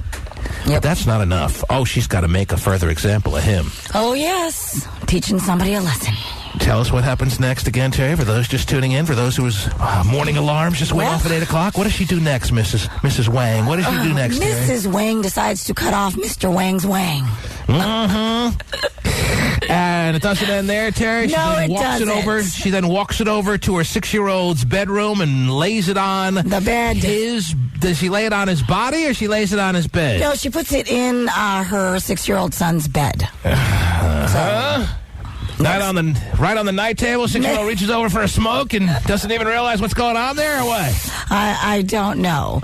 What a story. I can't believe it's a real story. It is. I had to have Pasty Day printed out for me to confirm that it's a true story. The wing part throws me off a little bit. Terry, this is the weirdest story we've ever heard on this program. I meant to tell you before we went on the hard break there that what's also interesting about this is Mr. that Wang can't. I know is that her dead husband's brothers are asking the court to let her off the hook. Wait, her brothers or no, his brothers. His brothers, his biological brothers, the late Mr. Wang's brothers, have pleaded to the court to let her get off of any jail time, right? Because they always wanted to have sex with her. Why? No, because they're saying that their brother brought shame on their family and deserved to be punished. Oh, that must be a foreign country thing. Well, maybe so. If any brothers in this country would be like, make her die twice in the chair. She killed our brother. Yeah. In the way she did. Give her the chair 3 times. Wow. And then we're going to light her coffin on fire. Wow. And spit on her plot. Oh, that's a good movie. I Spit on Your Grave. So this all going down in China, Terry. The Wang brothers were on her side, even considering what she had done to their very own blood brother. Right. Take her down to Chinatown. Whoa. Unbelievable. Crazy, I know. Weirdest story ever. Yeah. A story about a woman sitting on a toilet seat is nothing now, Terry, for 2 years. For 2 years. That's child's play. Well, she didn't hold the belt very long. Crapper Chem, ladies and gentlemen. Oh, Make yeah. sure you're ready for Monday morning. Terry's clapping. Yes. When Crapper Chem... Not only is she clapping now, but you couldn't help but notice the little bit of glee in Terry's voice when she read the story about 20-some-odd minutes ago when she first started reading about Mrs. Wang taking care of Mr. Wang's Wanger there, Terry. I couldn't help but detect that you're always seeming to think that it's going to deter men when a story like this comes out, like all the men who are planning on a little cheating weekend on the women that they're supposed to be devoted and loyal to. I get the sense that you think these stories, and maybe you're right in getting this sense, but you have like this feeling that all the cheaters of the world are gonna stand up a little straighter and fly a little righter and stay in a little bit more of a proper step, and that's a good feeling to you. Well, what I'm getting out of you, because that would be wrong. To hear about a vicious crime. This is nothing more, nothing less. Right. I'm not disagreeing with you that it's vicious, but... It's part of you saying yes. I just think that the warning's out there. You know, crazy things happen. Women feel slighted. Even men do too, mind you. As I said, have the guts. Somebody have the guts to not be so gutless and whack off your husband's cranker in his sleep. Whack off. All right, maybe that's the wrong choice of words. Man. Actually, you could do that in his sleep, and then he'd be more than happy to but, do it. But, you know, it goes... If you have done that, that would be really both genders nice. have done crazy if stuff. If you're going to slice off, and hopefully you're not going to slice off your husband's cranker, but if you have the unbelievable urge and need to slice off your husband's cranker, then have the courage to try to do it while he's awake. Now, Josh says his girlfriend did try to cut his off, but he got away. Really? Josh, are you there? Yes. Hi, Timmy. How you doing? Josh, can you turn your radio down, please, so we can talk to each other in a more convenient fashion, sir? Yes, Timmy. How you doing today? Pretty good. Thank you for calling, Josh. Now, what's the story? Pretty much almost the same situation happened to me. I was sleeping. I was messing with it. She was like a gothic girl, so she was kind of crazy. Your girlfriend at the time was a gothic girl. No, we weren't actually going out. We were just friends with benefits. That's what he thought, probably. So apparently, we had fun the night before, so I slept over her house, and she used to like playing with my testicles a lot. Oh my God! So family show, buddy. It's a nice trait, Terry. I knew I loved gothic girls. That just kind of came out of nowhere. I wasn't expecting that line. Yes, go ahead. Yes, so continue on, Josh. I don't find that very often. I was sleeping, and I felt her playing with my testicles. Yes. And I actually, it didn't bug me because I was used to it, but I woke up when I felt something sharp. And she was actually holding a pair of scissors trying to cut my testicle off. And the reason behind this was what? She's just a Looney Tune? She found out, but, even whatever she found out, you guys were just friends. What the hell happened here? I guess she was getting too attached to me, but guess so. She found out I was messing with this other girl. She found out that you had other women in your life. Uh-oh. She kind of gets into a rage, pulls out a pair of scissors. You open your eyes from a nice state of sleep to see a pair of scissors very much directly threatening one of your favorite two balls. And what happens next? I pushed her off of me. She still cut me a little bit. It wasn't too bad, though. And I called the cops. Really? So you think she was really intent on doing it, or was she just trying to threaten you and scare you? What do you think, now that you look back on it, what do you think she was really having going on in her mind there? I think she was willing to do it because she actually cut me a little bit. So wow. She was getting ready to do it. Maybe because she panicked with... I would have had no balls right now. She went... It's interesting. Her game plan was going balls, Terry, instead of what Mrs. Wang did there, which is, I guess, more typical considering the few instances that we have stories on such an event like this. And yet the gothic girl was going testicle, Terry. Why do you think, what kind of message, or why do you think she was doing that there, Josh? Any reason that you can come up with for that, or no? You know, I'm not really sure about that. Bigger target? Yeah, what's crazier, cutting off the weenus or the testes? What was that? I'm just wondering what everybody thinks. What's crazier? As far as in the crazy world, I think it's like a tie. Right. Okay. We'll call it a draw. How about that? I would say neither is good for you gentlemen. Well, I would assume neither is good. But they both fall under the heading, as Terry just very wisely pointed out, they both fall under the umbrella of not good. Right. Yes. But Josh, at the last second, saved his situation. True story, Josh, or what? Are you telling us a lie, or are you telling us a true story? I'm telling you a true story. Doesn't sound like you're making it up to me for some reason. So when you press charges, what happened? Did you go to jail? Oh, no. I didn't press charges. I just put a restraining order on her, and that's it. I just didn't want her around me. Did you tell the cops? You said you called the cops. Did you tell the cops the exact story the way you just told us? Yes, I did. But did they bring her in for questioning or anything like that, or what? No, Simpson, they didn't believe her, so they just decided to take her home. That's it. Just made me. I just put a restraining order on her. That's it. Well, they didn't believe you, or they didn't believe her? They didn't believe me. They didn't believe your story? Nope. But you didn't. I thought you said you got cut a little bit. What was that? I thought you said you got cut a little bit. Didn't he say that? Evidence that your story has some merit, Terry saying. Did they examine the mild wound that... they didn't even ask. They didn't ask to look at it or anything. They just decided right there on the spot that it was a lie. I think if someone tells a cop that someone tried to cut their weenus off, they would probably listen, right? Don't you think? When I hope so. When you pushed her off, did she still try to come at you, or what did she do after you pushed her off? I think she was surprised that I woke up before she actually cut me, because she just seemed pretty much surprised that I had gotten up so fast. Wow. It's not that surprising. If you slice someone's genitalia, they're going to wake up. Yeah, but what are you doing awake? It takes a couple of seconds to wipe all the sleep sand out of your eyes, and a couple of stretches, and this guy was able to snap to action pretty quick, considering all that was on the line there, literally. Wow, interesting story, Josh. Thanks for sharing. Yeah, thanks. Take care. Wow. Believe it or not. He doesn't sound like a liar for some reason. It doesn't sound like he's getting like the rush out of a guy who's telling us a bogus story. You know, I've heard many a lying kind of caller on the air over the course of time. He didn't sound like the tone of voice of the guy who's lying about it. Didn't sound like a whole lot of Who Shot John? Yeah, I know what you're saying. Wow. Oh my! So you think Terry's close to doing that if she'll take a knife and slice someone's mattress?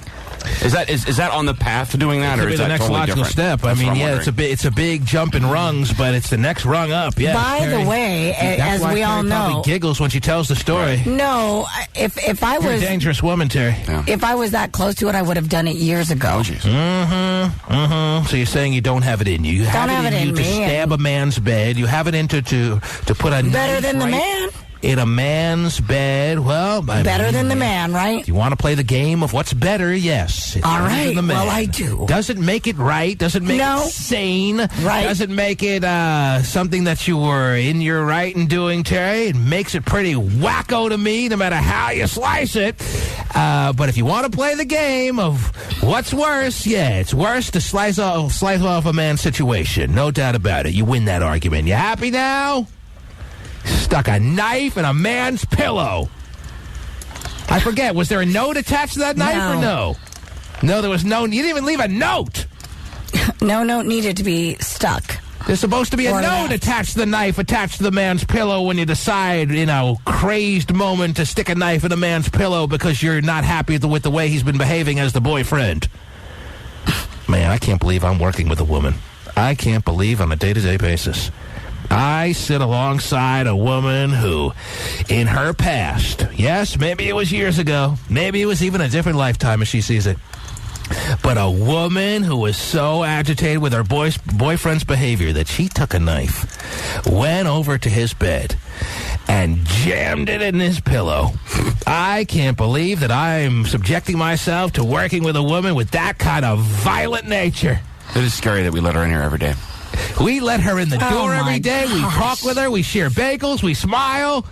We drink Yoo-hoo out of the same bottle. At the same time. And we forget on a daily basis. You better cover your Yoo-hoo. that this is a woman. Yes. Who stuck a knife, a butcher knife. What kind of knife was this, Terry? Butcher knife? What well, I don't even know what a butcher knife is. It's so bad if it was a butcher knife, yeah. Whatever knife it was a knife, Terry.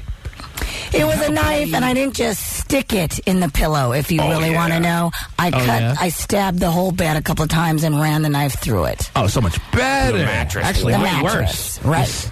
You gutted his mattress? I gutted his mattress. And you're next. You're actually saying that like it's better than stabbing the pillow. That makes it worse.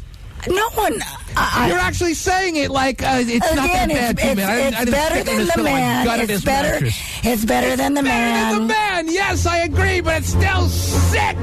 Oh, jeez. Believe me, there's plenty of women who have done worse. I'm going to be nice to Terry from now on. Terry, if that makes you feel better. If you like to find the silver lining, I always do. I always do. I have no regrets. Really? No regrets in gutting the man's mattress. You think that's appropriate? You don't think that... Yep, at that time it was. Oh, yeah? Would you advise your daughters, Terry, to, if they have something go wrong in their relationship, I've gotten older and more mattress? mature, but you know what? At that time... Well, then don't say you don't regret it. If you say you're older and more mature now, that shows some sign of regret, that you're wiser now and you're...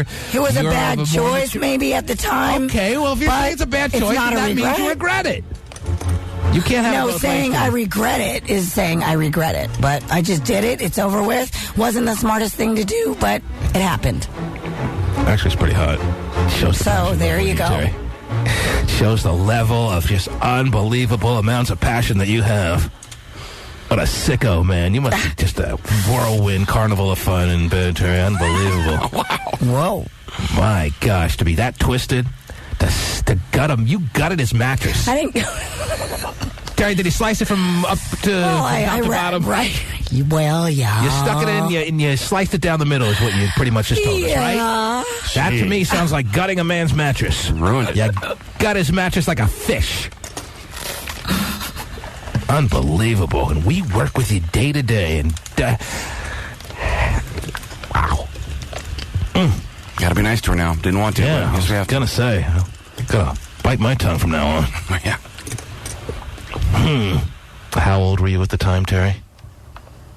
Jeez, I don't even remember. 20-something? Well, let's think about it. Take all the time you need. It shouldn't be that hard to figure out. Remember who the guy was. Remember where you were in life. I'm interested to know. You said you were immature. How old were you at the time? I was about 26, 27. Okay. Well, that is old enough to know better, wow, Terry. It's definitely. not like you were 16 or 17 or even 19, Terry. Were you with child at that point? 26 or 27? And you were a mom. I was. You were a mom at the time and you're gutting a man's mattress? What, are you sick? Did your husband know about this when he decided to marry you after all the years you spent between marriages, Terry? He knows everything about me. He knows the story. He didn't hear about it on the air like everyone else? Nope. Why do I doubt that? Why do I feel like you were not so forthcoming with the information of gutting a man's mattress before he got into the very happy marriage that I assume he feels like he's in, Terry? Why do I feel like you weren't so just willing to sit him down and tell him that story? Believe it or not, my husband and I actually have really good communication and talk about things in our past. You can have the greatest communication in the world and still want to hide that story. Why do I want to hide it? It's a part of me. I did it. It wasn't the smartest choice at the time.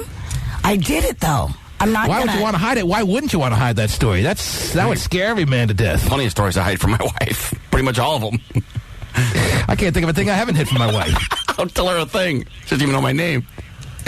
Not my real one. I go by an alias around the house. Man, why would you not want to tell him? Why would you want to tell him that story? My goodness. Dominica is on the line. Good morning, T-Man. Did I say your name correctly? Is it Dominica and San Jose? Oh, Dominica. Yes. All right. Okay, well, first of all, I just wanted to say that regardless of whatever shame he brought on his family, the whole situation not only proves that she's psychotic, but she totally unnecessarily brought her marital problems to the attention of her now completely traumatized 6-year-old, not to mention the fact that whatever lessons she's trying to teach regarding her failed marriage now has no bearing on what type of father he was to his child. Not like the 6-year-old wouldn't be traumatized enough to find out and figure out one day when he's old enough to really understand that his mother murdered his own father. Exactly. But to have the weenus laying right there in his bed, rolling over right on it, Terry, has got to be just a little extra icing on top of the trauma cake here. And you're reading this story with a little bit of laughter, Terry. It makes me just sick to my stomach.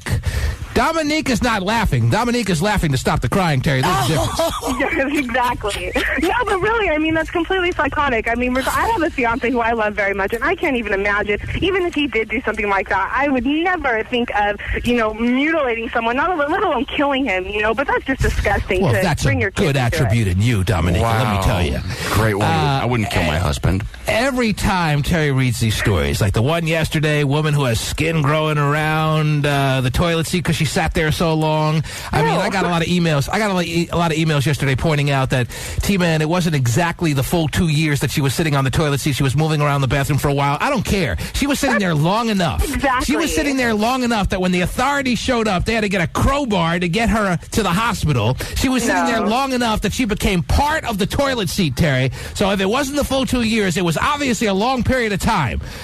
She sat there long enough to get her butt stuck. So, I mean, come on now. And I hear Terry read that story, and there's a part of me saying, oh, Terry's just doing that for the show to make an entertaining morning, blah, blah, blah. And then I see it on CNN later in the day, and I'm like, what the hell's going on in this world? And now I hear about this story about Mr. Wang dying before he knows what hits him, having his cranker just ripped up from his own body and thrown on his 6-year-old son.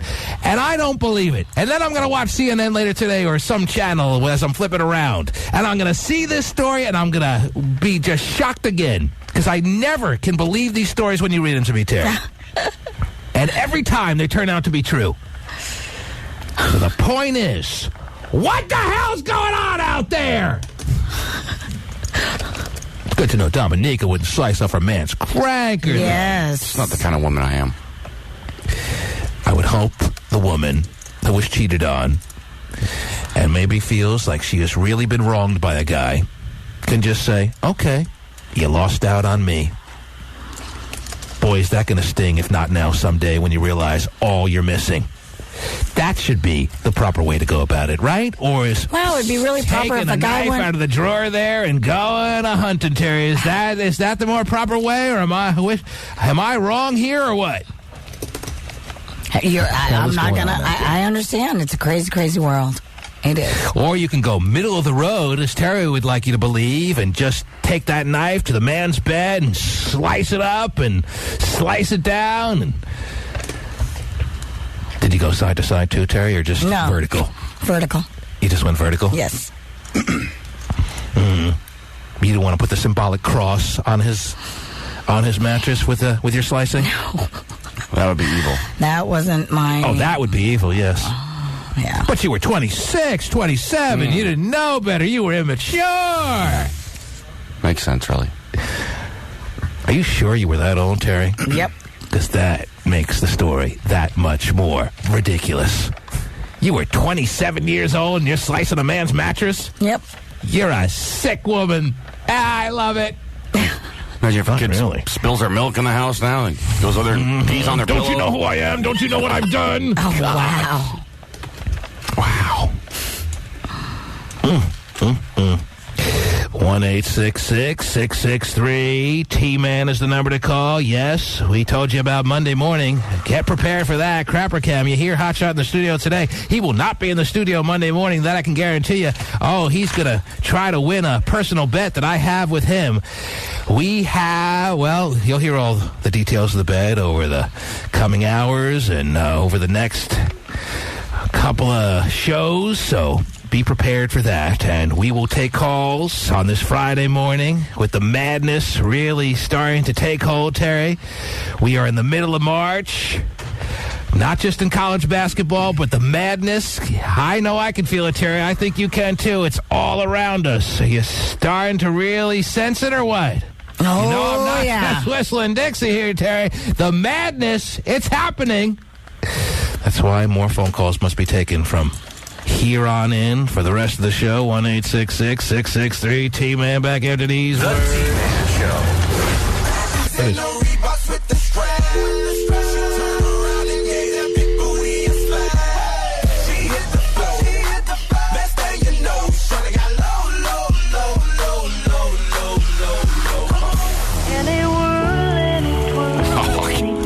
kidding about this.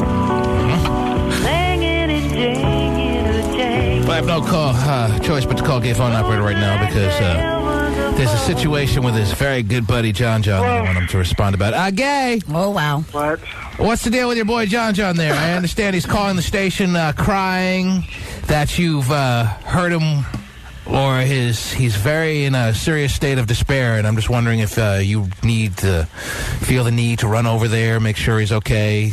I'm not joking around. There seems to be a little bit of concern based on the state of mind that he's in right now. What happened? I don't know. All I know is he's calling the station crying, and I really need to pick me up today. What happened? Oh, my gosh. That's going to be your stance on this? That's going to be your take on this? I tell you, the man is truly in a moment of outright despair and is crying hysterically, calls the show, hangs up, is unwilling to come on the air, which you know is not typical of John. And I ask you if you have any understanding as to more details of the situation, and you're just looking for a good laugh. Why don't we call him at 253-653-3466? Okay. All right. You know what? Why make his life that much more difficult when I'm telling you one last time that the guy is actually in a tough spot right now? Oh, what is wrong with you? I feel for him. What's his problem? I don't know. I can't talk to him. I'm only getting the messages that are being given to me. I thought you knew. I'm sure it had something to do with you. Please, I would love to do something to him to wreck his goddamn wife, but it wasn't me this time. Jeez. All right, Vinnie the Pooh, take that number that Gabe just gave you and try to give him a call and see if he'll come on the air. Because he just called Vinnie. He was hysterically crying, and oh, my gosh. That's all Gay can do. If Gay is depressed, if Gay is down, he wants everybody to feel for him and console him, and here I'm telling him about John, and all he can do is... You want to know the difference? The difference is I don't seek him out to harass and to make fun of and to attack. I do it in retaliation, okay? He seeks me out. He sends me a message the other day that says, I love you. I'm like, what the hell is that? You love it. Anything you can do to justify your actions, if you want to make it all with the semantics of, I'm just a responder, I'm not the aggressor, whatever. You guys are equally whatever, and you deserve each other, and you know you're going to wind up getting married one day, so why don't you just cut to the chase and do it right now? I'm telling you, the guy is not feeling good right now. He's in an unhealthy moment, and you're laughing and you're almost dancing on the situation. That's wrong. Anybody got a gun? Anybody got a knife? Jeez, whoa. John, make sure you cut the right way, okay? Wow. Oh, my gosh, Gay. What's wrong with Come you? on. So evil. No, I don't care about him. Not all the crap that he's pulled and done to me. You think I'm supposed to have feelings for a piece of crap? He's not even a human being. Can we get him on the line, or is he not answering his phone? What's the story? He's not answering from what we hear. What are you saying, Gay? He's too upset. Oh, man. It'd be nice if he called in right now. After all we've been through over the years, it'd be nice, especially the way Gay is just trashing him right now. It'd be nice if John called in. Maybe he needs to call the 1-800-WAMBULANCE. 1-800 what? WAMBULANCE. Wambulance? Take him away, yeah, because he's a crybaby. Oh, wow, I get it. That's good. Good line, Gay. Yeah, I try. Wow, it's a good thing the writer's strike is over, yes. Yeah. Sounds like we all can't be as good as you two. Wow. All right, so there's three of us. Anyway, John is not calling in. This is a serious kind of situation. This is obviously more serious than we even thought. Gay's laughing through it all. He's in trouble, John. He's not why don't you well. send Vinnie down to check on him? You're so concerned. Tell Vinnie to get off his ass and go do something. Wow. Why does it bother you that we're concerned? We'd be concerned about you if you were in this kind of state of mind. We'd be concerned about any listener we found out was in this this tough spot right now. Why does it seem to bother you that we're concerned about him? It doesn't bother me that you're concerned about him. It just doesn't matter. Because he doesn't matter. Wow. You're a cold man. A cold man. Why do you need to pick me up, by the way? What's wrong with your life? Yeah. I'm tired. I worked a double shift last night, so... Oh, I bet you did. Oh, yeah. I'm not complaining. I'm just saying that's what it was. Double shift. One on the pink, one on the sting, right? Oh, Wow. they charge extra for that? Yeah, you want to do it? You want to do it, mother... No wonder you're so tired. You need a little respite. I understand. And what are your big March Madness plans, gay phone operator? What do you got on the docket for the weekend? I was going to say, what the hell is March Madness? I don't know. I'm going out tomorrow night. How does any man, now be it he's a gay man, I understand, maybe that means something, maybe it doesn't. How does any man not even know what March Madness is? I have no... What is it? I'm not going to sit here and explain it to you like you're a 2-year-old. Either you know it, which I'm assuming every guy, anyone who's got half a weenus knows what March Madness is, even if he's not a fan of college basketball. You know, I got plenty of weenus, okay? Oh, jeez. Has nothing to do with if I like sports or not. Why do you got to lash out at everything? Why is everything a personal attack to you? Say crap like that. He does know what spring thaw is, though. That he knows about. All I'm doing is asking you what you're doing for the weekend, like I'm actually pretending like I'm interested, trying to make a little small talk with you. You pretend because you're a big asshole. Trying to make... You're good at. You pretend That's at nice. everything. Very nice. Jeez. Call me... well, I'm trying to make small talk, trying to stall for time, hoping John will call in. Right. And here you are lashing out at me for no reason. What is wrong with you? What is your problem? Madness is. I don't care that you don't know what March Madness. I just thought it was a little bit curious. That's all I said about it. Big deal. I'm moving on. What are you doing for the weekend? I'm going out tomorrow. Doing what? Why are you guys yelling at each other? I don't think we even know anymore. Two guys in the home that have hearing problems. What are your plans for the weekend? I'm going Do you have a out date? dancing and drinking. Oh, dancing and drinking. Why does he say it like a woman? I'm going out dancing.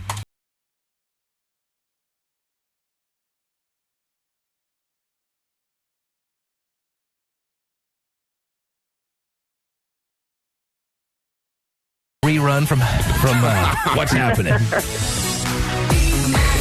A gay phone operator, are you one that has dance moves that doesn't embarrass? A lot of men, when they get on the dance floor, they embarrass themselves. Are you one that has moves that is not the kind of situation where you make a fool out of yourself on the dance floor? Is that what I am to understand? I've never seen you in a situation where you've danced. That's why I asked the question.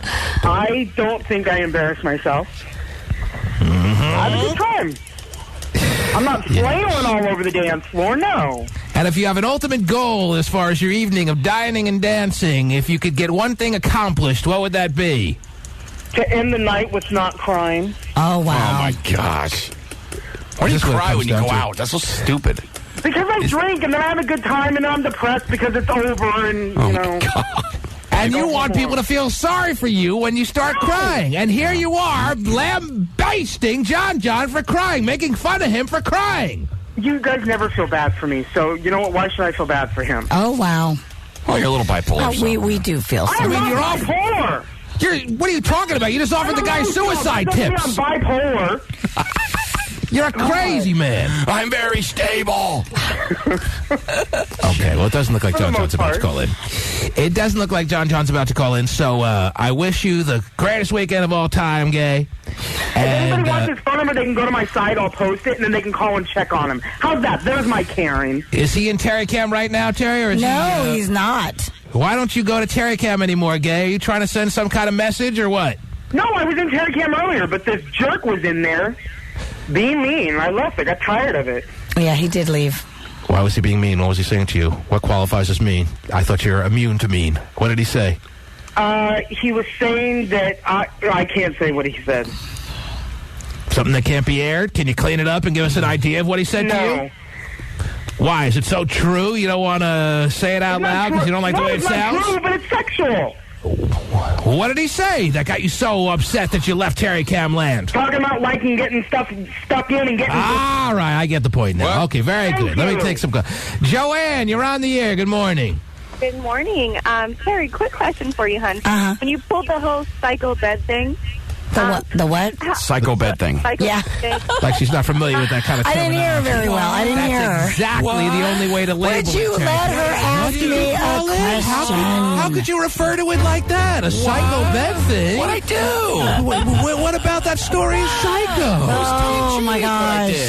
I didn't key his car. I didn't smash the car while he was driving. I didn't key his car. Any guy would take No, actually, I would take the slicing of the bed over the keying of the car. But I actually think keying of the car is less violent, believe it or not, than slicing some guy's bed. Oh, you do? I think some guys guys would say different. No, with that said, I'd rather have my bed sliced than my car keyed, but I think it's a more psycho act to slice up a guy's mattress than it is to key a guy's car. You're sending a message.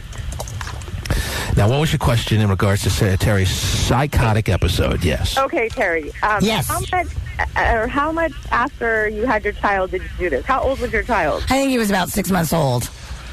6 months old? Yes. Okay, see, my daughter was the exact same age. I think it really has to do with, like, the whole postpartum cycle. Could have been. Oh, whatever. You ladies want to get off the hook with that postpartum crap, you can forget it. Forget it. Be responsible for your own actions. You start slicing a man's bed and you're all talking about postpartum? Fine. I believe that postpartum is a realistic and serious condition, but that doesn't mean that you can get off on all the kinds of decisions you make based on your postpartum state. Tom. Okay. It wasn't me. So what are the men's excuses? Slicing up the mattress. What are the men's excuses? What are the men's excuses? For their actions. Oh, for beating a woman or things like that, laying their hands on a woman, they're accountable for their actions. If a man is so despicable that he's punching a woman in the face, he's going to be accountable and say, yes, I did wrong. It wasn't the hormonal imbalance that didn't allow me to think clearly, so it wasn't even me. You can't put me in jail. It was the postpartum. Whatever. They don't have issues. They don't have an anger problem. Accountable for your behavior. She did it. She made me mad, so I had to put her in her place. You did the same thing, Joanne? Is that what you're saying? I did almost the same thing, and like I said, just like Terry said, I'm not proud of what I did. Right, I'm not proud of it. What did you do exactly?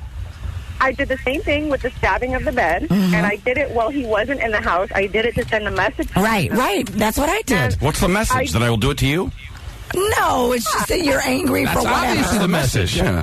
I think he knew you were angry before you started stabbing his bed. He certainly had an idea that you were the type of person that was not happy with the way he was behaving about the child. You didn't need to send any further message to indicate that you were angry. The message was, if you keep messing with me, you'll be the bed next time. That's the message. Right, totally. Well, and you guys want to get off the hook that it wasn't you. It was all your postpartum doing your actions for you, and you are completely sane, and there's no part of you that is remotely psychotic, be it in the past, the present, or the future.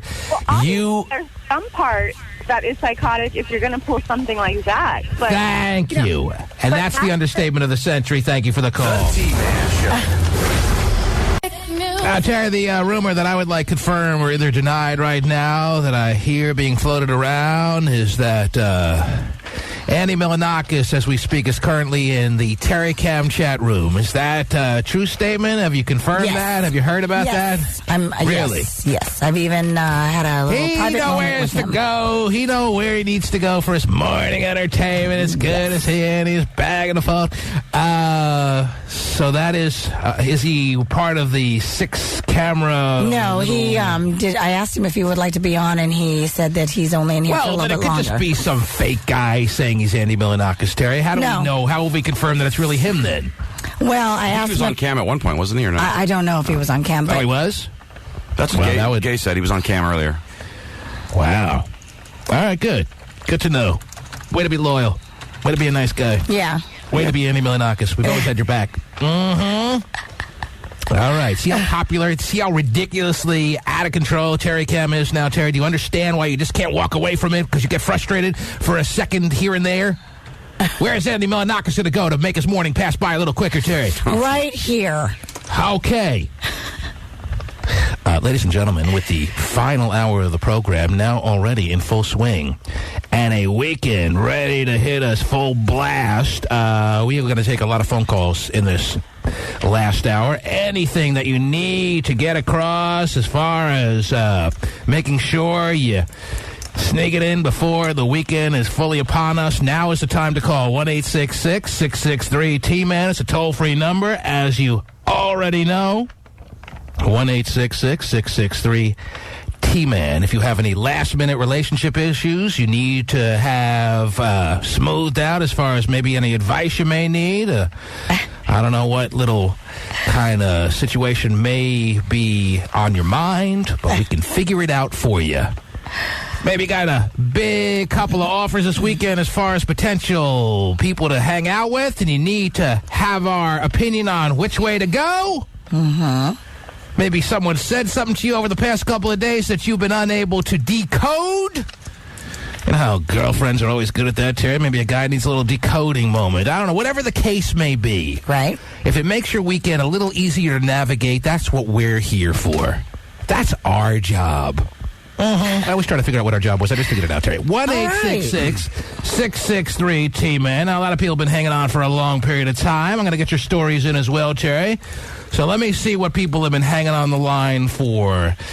Maria in Oakland, I'm so thankful that you've waited. Good morning. Good morning. I'm so excited to be on the show. I love you guys. Wow. And we love your call, Maria. What can I do for you? You guys are so fun to listen to. I just actually called to tell Terry that she's adorable. I love her. Wow. That's right. Encourage the woman. Encourage the woman. You must not be in the... She's not in the chat room, obviously. I don't know how you put up with the things you put up with, Terry, and you giggle, and you're so cute, and I just love you. Thank you. I think you make encourage a woman who just went into graphic detail this morning of how she sliced up a man's bed. Oh, my gosh. Encourage a woman who is not even taking accountability for the fact that she sliced up a man's bed. I did, too. You are not. You're blaming it. The first chance you got to blame it on something like a hormonal situation. You took it and ran with it. You can do whatever you want. Thank you. No, you can't in this world. I'm sorry. That would be a nice place to be living. A world where you could do anything you want, but that doesn't happen to be the reality of the world. That's okay. It's the T-Man show. Well, I'm glad you at least know that. I'm glad you at least know that. Do you have anything else to say, Maria, or did you just come on to waste our time? Oh, jeez. I just came on to waste your time. Oh, there's no better reason to call in, actually. Thank you again. Appreciate it. Maria, I hope you have the best weekend of your life. Yeah, all right? have a good one. Have a good one. What are your plans? Anything? Have a good weekend, too. You got anything going on? Oh, jeez. Your boyfriend's getting back? Yeah, from India, and so I'm picking him up from the airport. Oh, neat. Yeah. What the hell is he doing in India? Oh, his cousin's wedding was in India. Wow, it's more expensive than buying a gift, that's for sure. Wow. Yeah. Anyway, you guys have a good weekend. I'm late for work. I'm sitting in... Oh, it makes two of us. Okay.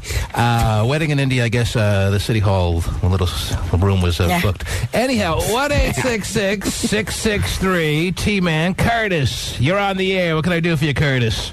Oh, hey, what's up, man? I just wanted to make a first I wanted to make a comment about the girl who talks about why Terry was slashing up people's beds.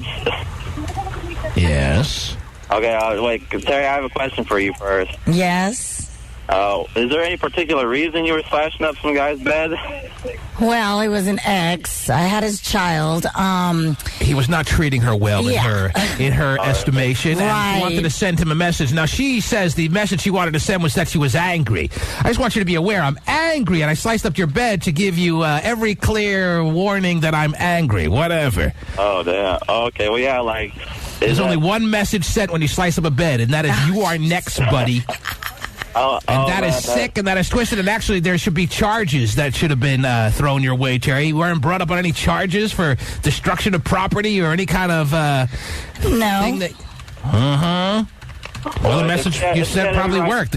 If she had every right to do it, then I'm all for you, Terry. But, like, that's the new thing to do, because, like, my best friend's dad, he had, like, the same exact thing happen to him, but, like, he didn't do anything wrong. Because he had this girlfriend, and she was a little overweight. So whenever he was working late, she thought he was cheating. And then one day, he said, my friend called me, and she goes, oh, my dad's girlfriend just went crazy. She went in his room. She cut his bed in half. She sliced Scotty's a cheater into all... Okay, why don't you guys just get together for a convention? How about that? Whatever. I got John on the line now. He has agreed to come on. He's in a tough spot, apparently, this morning mentally. As long as we are willing to not have him on the line with gay phone operator this morning, he says he wants to come on the air. Calling you right now. Do you want to hear what he has to say this morning, Terry, or is this going to be just a typical John moment that is really like nails on a chalkboard, tough to listen to? That's what it'll be. Well, let's give him the benefit of the doubt. I don't want to be on with that fairy. Meanwhile, he's got a boyfriend. He's calling Gay a fairy. Gay. Okay. I mean, John. He's more than a fairy, damn it. Obviously, you can't be in that bad of a situation if you're not. I thought you were in your home. You were all depressed. You were laying, hanging off your bed halfway to the floor. I mean, what? You're in your car, it sounds like. What's the problem, John? Because I asked Scott for a little bit of help, man. I'm not in a good situation right now. Well, what's the situation you're in? Describe the situation that's not good so I can understand. California is not helping. What is your problem, John? Because I'm going through some serious stuff.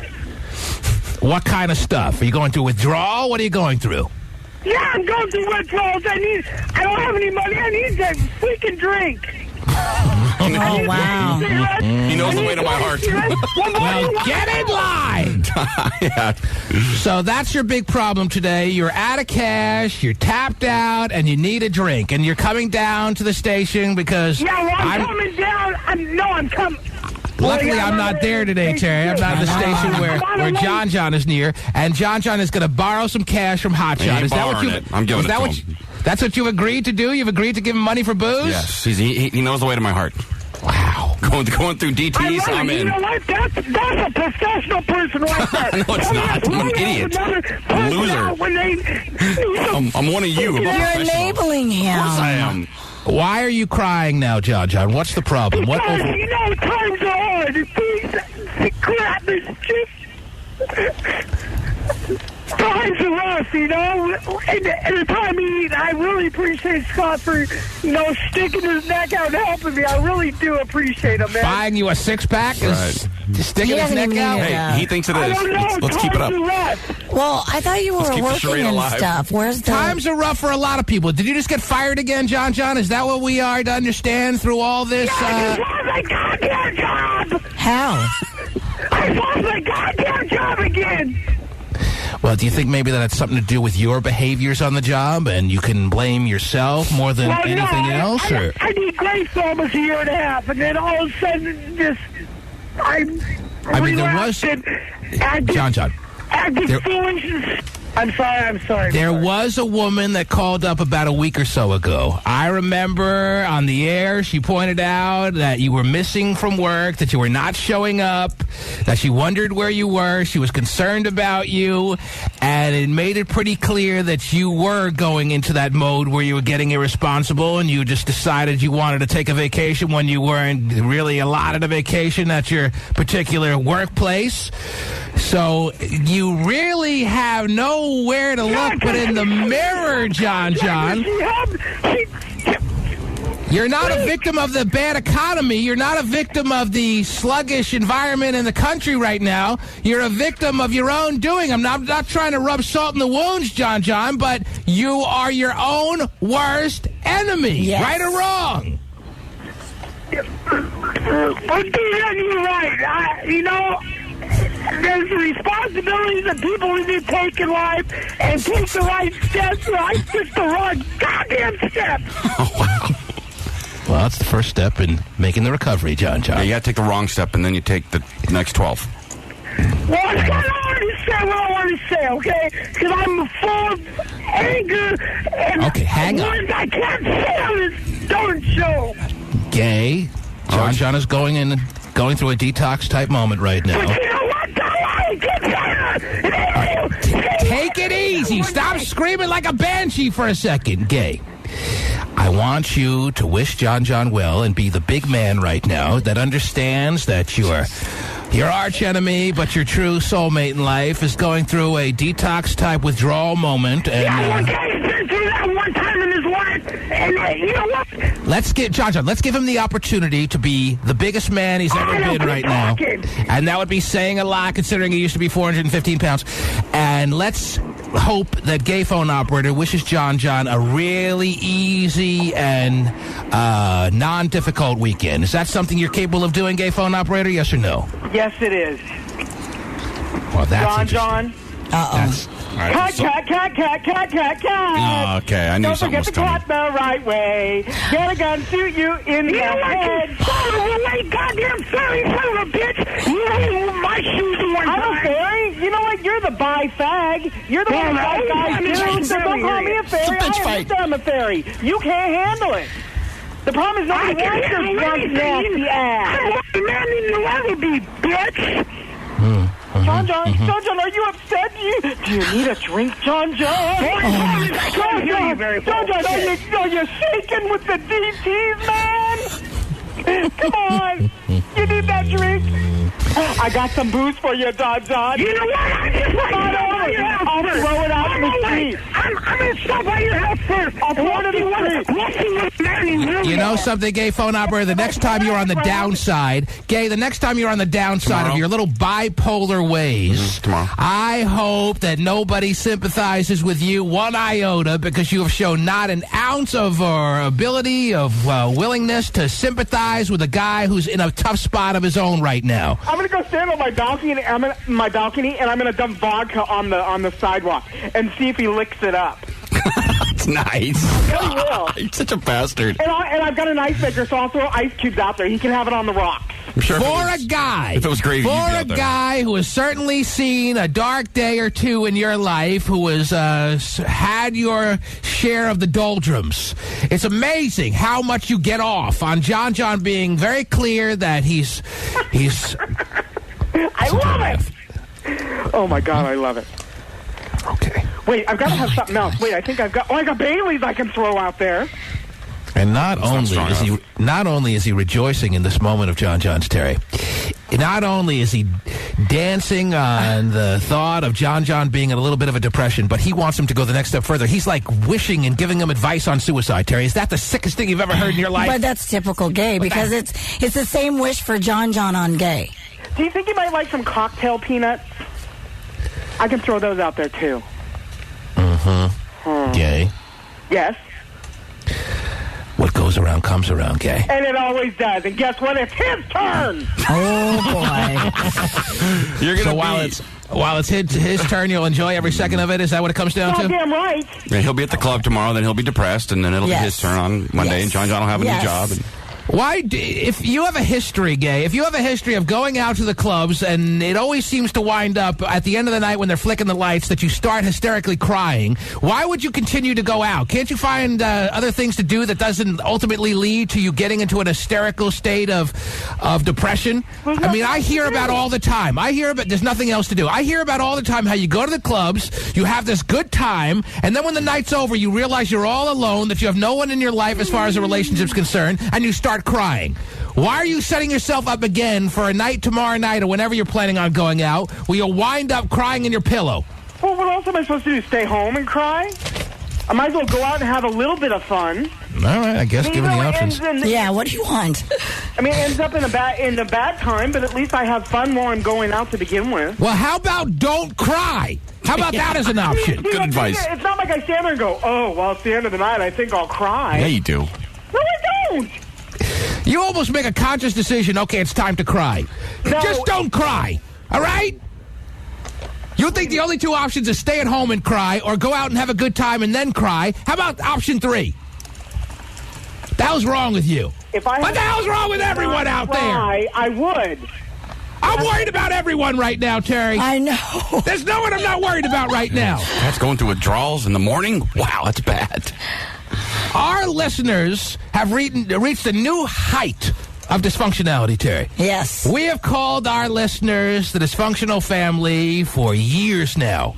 Everyone out there that listens to this show has one common denominator amongst us all, and no one is excluded. Right. We all have some part of us that is truly dysfunctional. But on this day, March 14, 2008, I do decree that we have all, give yourselves a pat on the back and a big round of applause, we have all reached a new height of dysfunctionality, in my opinion. I didn't think it was possible, Terry. I thought we had hit the ceiling. Thanks for throwing the phlegm right in our face. I thought we had hit the roof. We had maxed out on the dysfunctional nature within us all.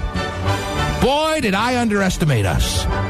Because on this day, ladies and gentlemen, we have hit a new record as far as the dysfunction in us all. Oh, congratulations, one and all. Consider yourselves overachievers. Always did. I know when I'm having a DTs, I'm going to call you this weekend. You ain't calling me. I ain't answering the phone. You know what, Gay? You know what? You'll see yourself again. Watch. All you do is sit at home in front of the damn computer, put your tank top on, and just do your job. Well, you know what? At least I have a job. I have a job. I have a job. And I can pay for my computer. And I can pay for my apartment. I have a job. Oh, my gosh. Okay, maybe I was wrong in my previous statement, Terry. Obviously, they're making it very clear that I might have spoken too soon. Yeah. That we haven't hit a new record as far as dysfunction's concerned. Yeah, don't sell them short. There's room to grow.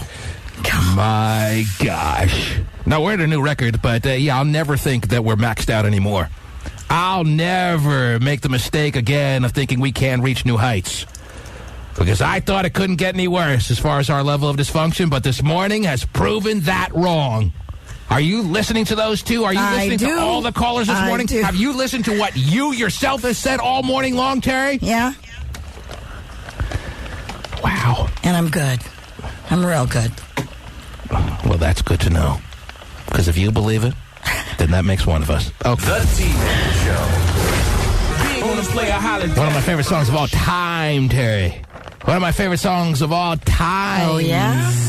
Yes, that's right. It seems like we play that a lot as far as our old school selection of the day. That's because it's one of my favorite of all times. Who's been waiting a long time? Let me give away some CDs to round out the week, but there's been people who've been waiting on hold for like upwards of an hour that I'd like to get in before we call it a week. Carlos in Belmont, I know you've been waiting almost an hour. What can I do for you, sir? Happy Steak and BJ, dog. Is that today? Oh, it is. Yep, that's Really? today. Today is that day that we talked about around Valentine's Day, the Steak and BJ Day. We almost lost sight of that, didn't we, Terry? Yes. Carlos has been waiting to remind us and sitting patiently waiting to remind us. Carlos, let me check your CD, all right? All right, right on. Hang on the line, sir. All right. Hang on the line. What kind of CD would you like? Is there any artist that you've been dying to get out to the joint to pick up the CD, but you haven't gotten there yet, or you haven't downloaded yet? Is there anything like that, or no? Yeah, I want some Hannah Montana and... Really? Come on. All right, hang on the line. I've been dying to download that. What a dork. John's dying. That's great. Who else has been waiting a while? All right, everyone else, I apologize that hasn't made it on. Let me clear the lines and see if I can give away a 3-pack of CDs. Yes, I'm sorry to you, sorry to you, sorry to you. Oh, boy. We never got you on. That really sucks. Okay. First caller right now, 1-866-663-T-Man is going to have this week conclude with them being a winner on this here program, Terry. Isn't that exciting? It is. Is that too much for you to handle? I think or it's what? great. Oh, geez, well. First caller is you. You're on the air. Who's this? This is Katie. Petey? Yes. What's all that racket in the background, Petey? My 1-year-old. Your 1-year-old. Uh-huh. Is it Katie or Petey? Katie. Oh, Katie. That makes a little more sense, I guess, if there's any sense left to be made in this world. Katie, congratulations. Well, first off, why are you calling? Because I have never been so proud of Gay as I was this morning. Oh, you're not calling for the CDs. You're just calling to give a little bit of support, and he needs all the support he can get. His mattress is damn tired. From Katie. All right, Katie, well, the thoughts are on the record. Thanks for the call. That obviously makes it clear that the CDs, the 3-pack of CDs, still up for grabs. All right. So unlike his parents, she was proud of him this morning. That's good to know. At least somebody is. His parents haven't been proud of him a day in their life. No. Why would they be? Would you? No. And here's Katie. There's so many reasons not to be. Here's Katie, who is making sure that she gets on the record as one who is very proud of the gayest of phone operators. You're on the air. You're caller number 2, which makes you as good as number 1. Who's this? My name's Matt from Snohomish. Matt, welcome, sir. Good timing. What can I do for you? I was actually dying for a new CD, and I just turned on the T-Man show, so I thought I'd ask him for one. Well, you're a little too late to the program for my liking. I mean, turning it on the last couple of seconds, what are you going to get out of that, Terry? What are you going to get out of that? Not a lot. He thinks a free CD. Yeah, he does. Well, I will give him one CD. As far as him getting a 3-pack, you can forget it. Matt, what CD would you like? Do you have any thoughts? Talib Kweli. All right, hang on the line. Congratulations on your one CD victorious little moment there. Don't admit that you just turned on the radio. I mean, you got to be listening from 6 o'clock. I know. You got to be 4 hours deep into this program, baby. You're on the air. Who's this? Forget it. That one. Hello. Hello? Hello. Yeah, hi. Who are you? Miriam? Your name is what? Miriam, I think. Miriam? Miriam. From where? Where are you at? From Gilroy. From Gilroy. And your name is Miriam? Yes. What can I do for you? Well, I just wanted to make a few comments about some of the things that you talked about yesterday. All right, I put it in a note. 1-866-663-T-Man. All I'm trying to do is give away a 3-pack of CDs. I know Should that be too much to ask? No. What do you think is weighing on her mind as far as yesterday is concerned? I don't know. What the hell did we talk about yesterday? Yesterday is like Jeez, I can't a million years ago as far as I'm concerned. I would just like to give away a few CDs. Is that too much to ask? Nope. You're on the air. Hello? Hello? Yes. Hi. Hi. Good morning. Hi. Hi. Hello. Hello? Hi. Hi. Mom. This is Carrie. Who? Carrie. Carrie. How you doing, Carrie? I'm very good. How are you? Good. What can I do for you, baby? I was calling to try to get the CDs. And how long have you been listening to the program this morning? Please come. Nice lie. You really got me fooled. Carrie, where are you right now? In San Francisco. Oh, well, that's lovely. And what can I do for you this morning? You already said you want some CDs. You would like to win the up-for-grabs 3-pack of CDs? Yes.